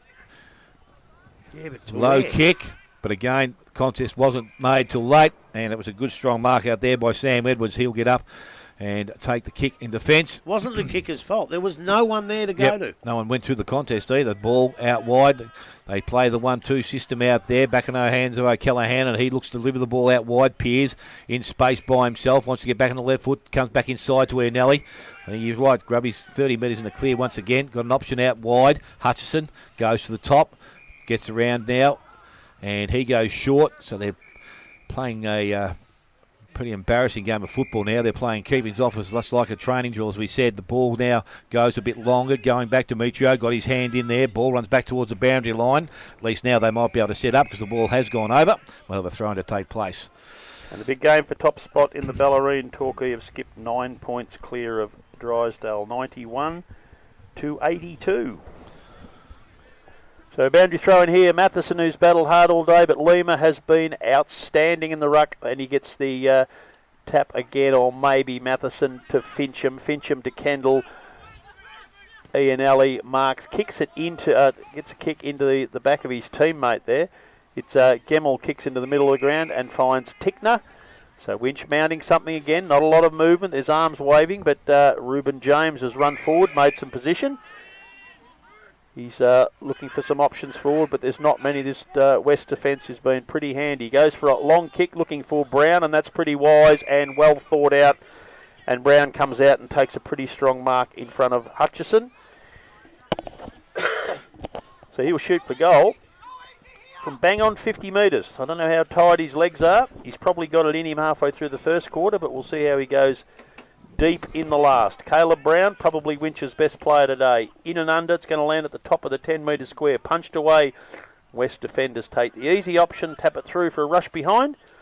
The fifth for Winchelsea, 5-5-35. Geelong West 22-8, 140. And we're getting near the end of this game in the Morris Finance last quarter. Pears takes the ball to Brown. Brown breaks clear, kicks across goal to Edwards. Edwards kicks across goal, looking back to Pears. He picks it up on the bounce and passes it back over his head to a teammate. Finds some options downfield over the back of the pack. Is Smith to Matheson. Matheson handballs well. Kersop Cole trying to get away, but it's West's. Tim Brown, who does that far too easily, finds a teammate loose there in Burke. Burke kicks across ground to Hutchison. We've got an injury here. It's in Alley, is it? Yep. Hutchison down the line to Gans. He kicks over the head of Wallace and Dunkley. Dunkley did a pretty good job in that passage of play. Hand passes cleverly through to a teammate there. He wins a rebound, gets it back again, kicks into the middle of the ground. Reuben James is going to be first on the scene, picks it up nicely. Hand passes to Kersop Cole. He kicks it across to Demetrio, who's put under an enormous amount of pressure. And Carey takes a handball from Viney, kicks down the line. No, it's not Viney, it was Hoare. Kicks down the line, but intercepting is Manicky. As I said before, has played a pretty handy game against the odds. Kicks into the middle of the ground. Tom Stevenson marks in front of Tom Burke. Stevenson's a bit up and under, put some pressure on Kendall, but he's been able to handle that easy enough. Kendall kicks out wide, but he's kicked it straight again to Viney for West. He kicks down the line and finds a teammate in Adam Lima. Lovely little drop punt from him into the middle of the ground. Hoare can't quite take the mark. Tackled. The umpire said, "You had long enough, son," and Gemmell for Winchelsea will take the free kick. He can read lips too, Cameron. Going through the motions here as we're getting towards the end of the game. Demetrio takes a mark. True centre wing, kicks the ball into the middle of the ground, but kicks it, as he's done most of the afternoon, straight to Geelong West. It's quite staggering, this. It's really quite amazing. It's just incredible for a senior team. O'Callaghan finds a teammate on his own far side of the ground. Kicks it back into the middle, and Tim Brown, who's had a really busy second half after being quiet early, kicks across, and Viney takes a mark. The stats would be something like 400 to 150 today. They've been really impressive with their ball use most of the time, West. Oh, that's a it's in the back. Hard tackle in the back, I would have thought. The umpire didn't agree. And we're going to have a ball up just inside the edge of the centre square on the cricket pitch area here at Geelong West. Matheson is going to go up in the ruck with Lima. Lima gets it down to Harry Smith, can't break away. Rouget gets it for Winch, hand passes back in Demetrio is cleared, but that is a horrible hand pass to Lima. He cleverly gets it across to Smith. Smith across to Hoare. Hoare goes backwards, back to Harry Smith. He takes the mark at the centre of the ground, gets it across to Burke. Burke's a neat little pass looking for Wallace. He's up in the middle of the pack, can't hold the mark. Players tackle to the ground will have a ball up just on the 50-metre arc. West in attack, already leading by 105 points. It must be very close now, Dale. Well, I hope they haven't taken the 3 minutes off. We've gone just over 26, so by my clock. So the ball is now thrown up out of the ruck contest. Ball picked up by Lima. High kick goes into the forward line. Players around the contest. Hits the ground. Marnicky tried to duck out of trouble and did so nicely. Now goes out wide looking for a teammate in Smith. He leads in the race for the ball. The boundary line's there. Gee, I would have been advised to take it over. He's got some players around him, but he's got no assistance. Although Tucker arrives now, goes back to Smith, has a look inside. Kick will need to be good. Ball gets out the back. So again, West with some numbers now. They get the ball. They kick across the ground and set the players a bit of a target out there. Slater leads in the race for the ball. He overran it. Picked up out there this time by Tickner. He's tackled. Ball not coming out, although the umpire says he's going to come in and take possession. He should have given a free kick down the umpire because then he didn't have to run about 40 metres because he looks like he's a bit buggered too, running through all that soup out the middle there. So the ball thrown up again once again by the umpire. Lima's doing the ruck work. Ball picked up and cleared from the contest. They go back into their forward line. Wallace comes out and the ball is over the boundary line. He's happy enough to see it there. And we've sticked over 27 and a half. This will go 30 minutes, you know that, because they've stopped the clock. We're 31 minutes into an AFL game. Collingwood lead North Melbourne by 8 points in the last quarter, believe it or not. But how many goals have they kicked in this quarter, West? 7. So that's going to take a bit of time. Yep. The virus has got the Brisbane Lions. Yes. So yes, it's that's terrible. 7 of them, is it? 7 and 3 hamstrings from last week's team. Yeah, I think so. I thought they were resting a few, but against Essendon, they might be in a bit of trouble now. Ball goes into the forward line. White comes out. Got the handball back over the top. Went looking for Lima. Unfortunately, he missed the target. Matheson was there. He tries to shed the ball. The umpire says he's got the incorrect disposal. And Carroll will come out with the ball. And he's a lot better than last time we saw him, Podger Carroll. Yeah, goes longer into the forward line. Wallace front position. Ball gets out the back. Dies there. Budavalis did nicely. Got the boot to ball. Runs it outside towards the defensive 50. Again, some nice work out there from Smith. He goes back to Budavalis. I think it was. No, it wasn't. I think that's... Yeah, so it goes out there and kicked along the boundary line. Mark will be taken, and that's a good mark out there by Edwards, who comes up, and he takes the mark. So Edwards now... just looking to steady things down, you would think. No rush to go into the forward line. Does so. Goes in there. Lima still flying for the contest. And the final sign has sounded here to end the game, which will see the Giants run out 22-8, 140 to Winchelsea 5-5, 35. Goal kickers. Wallace had 6. Dye 4. Justin White 3. 2 each to Mitchell, Hoare and Mowat. And 1 each to Ian Alley, Podger and Smith. And for the Winchelsea side, their 5 was Lee Ellis with 3. Didn't see much of him in the second half. No, he's off. Was he actually? He's had troubles with his back, lower back, and he was off again just after. And there you go. So Henry and Edward Smith were the other goal kickers. So we're going to take a short break, come back, wrap things up fairly quickly here because there wasn't much to talk about on Winchelsea's behalf in that second half of football. Listening to 94.7 The Pulse, your home of local football.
Justin Carey, 3 votes. Is he Winch? Yeah, no, Justin Carey from the defence in Oh. Geelong West. Oh, that's right. I didn't hear you call him, so I didn't know which team he played for. That's because a lot of the kicks. A lot of the kicks. Well, it was either him or Viney. I couldn't work out half the time which one had it, so I gave it to Carey.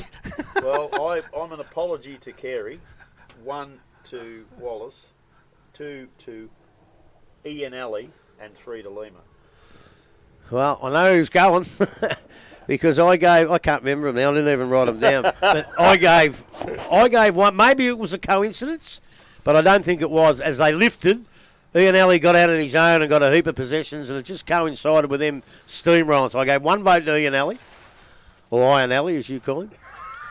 I gave 2 votes to the bloke that kicked 6 goals. So I agree with you there. I'll just give him 1 extra because 6 goals is 6 goals as far as I'm concerned. And I gave 3 votes to the best man on the ground, I reckon, by 1,000 miles. Lima was just unbelievable. And the good thing about that is I worry about him getting hurt in the ruck. Right?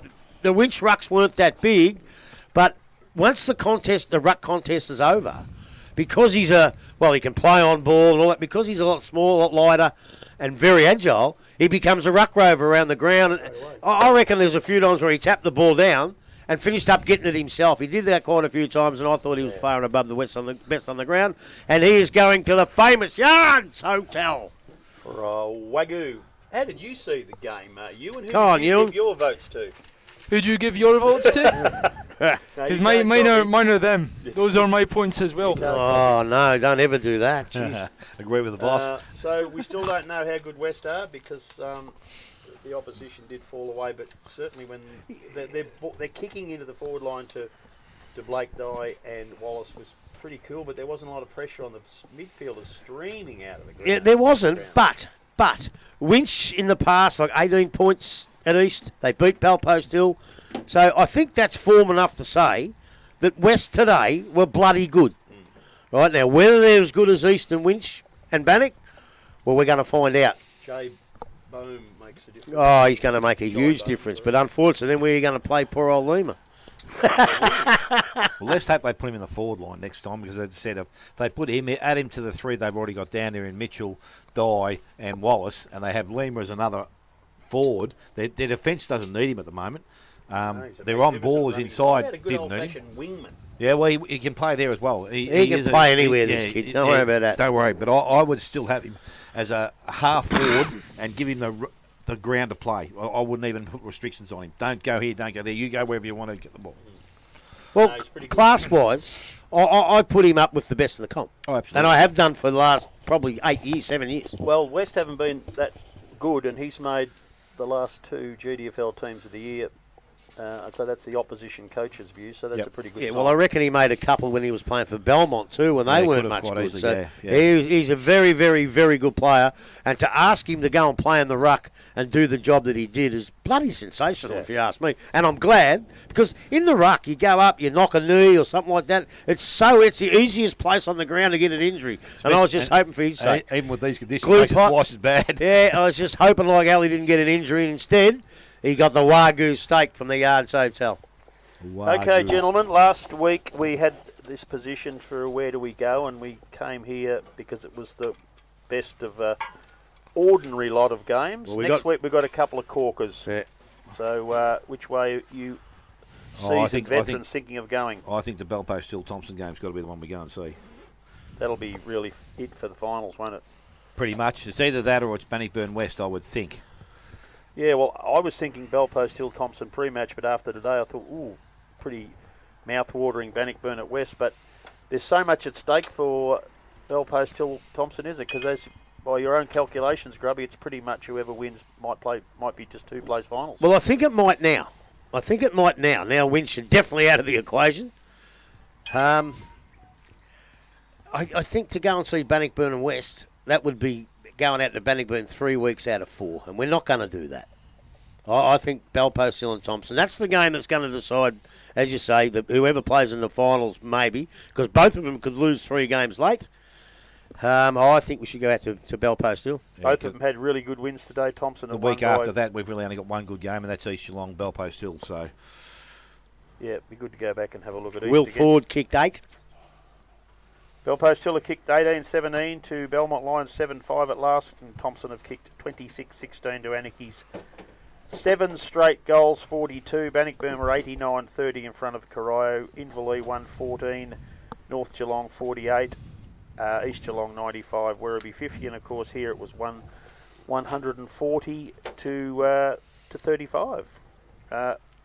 It wasn't the best game of football we've seen, but it was still good to see West going well, because we're probably going to see them quite regularly in the finals. I think they'll definitely finish top 3 now. Yeah, well, it finished up I think we should have went home when that first siren went off. I agree. To be quite honest. Funny game, football. Last time I looked, St Mary's were 2 goals behind. Now they're 2 goals in front. And Leopold 8 points behind Newtown, the GFL big game. And I'll just check on the Bellarine one, where top of the table clash between Torquay and Drysdale, and Torquay have skipped away 17-7, 109, Drysdale 15-4, 94. So Torquay will take top spot in the Bellarine League.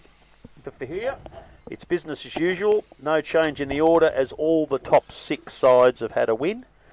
And we go next week to Belpost Hill, Thompson, for what we believe might be the winner takes the prize of a spot in the final series. Well, 2 weeks ago, even last week, I leaned towards Thompson to do that. Now I'm starting to lean towards Belpost Hill to do that. So it's very, very interesting. Yeah, it is indeed. Dale, do you have anything to add? No. No. Nothing sensible in here. Yeah, nothing. Make You and Kennedy, you've had your first go in the commentary box at 94.7 The Pulse. Do you see a future in sport still, or do you think you might change your career choice? Nah, mate, I enjoyed it tonight. It was a good laugh. Had fun. I was hoping you'd turn around and give one of those Scottish Rite crosses to Cameron's chin. There's still time. No, there's not, because I'm going home. I think we should That's it for me. I think we should go and have an ale, Ewan. Ladies and gentlemen, those of you who have listened this afternoon, thank you very much for your time. But most importantly, to Robert and Alan back in the studio, giving up your Saturday afternoon for the GDFL listeners and the Pulse listeners. Thank you very much, gentlemen. We really the appreciate staff here, what the you do. cameraman and the... Oh, yeah. Hey, don't forget them. They're fantastic. They just don't say anything. That's why you forget them. They just don't say anything. They're really good. Thank you very much. That's a wrap here from the West Oval. Back to you in the studios, Robert and Alan. This has been GDFL Pulse, the home of football.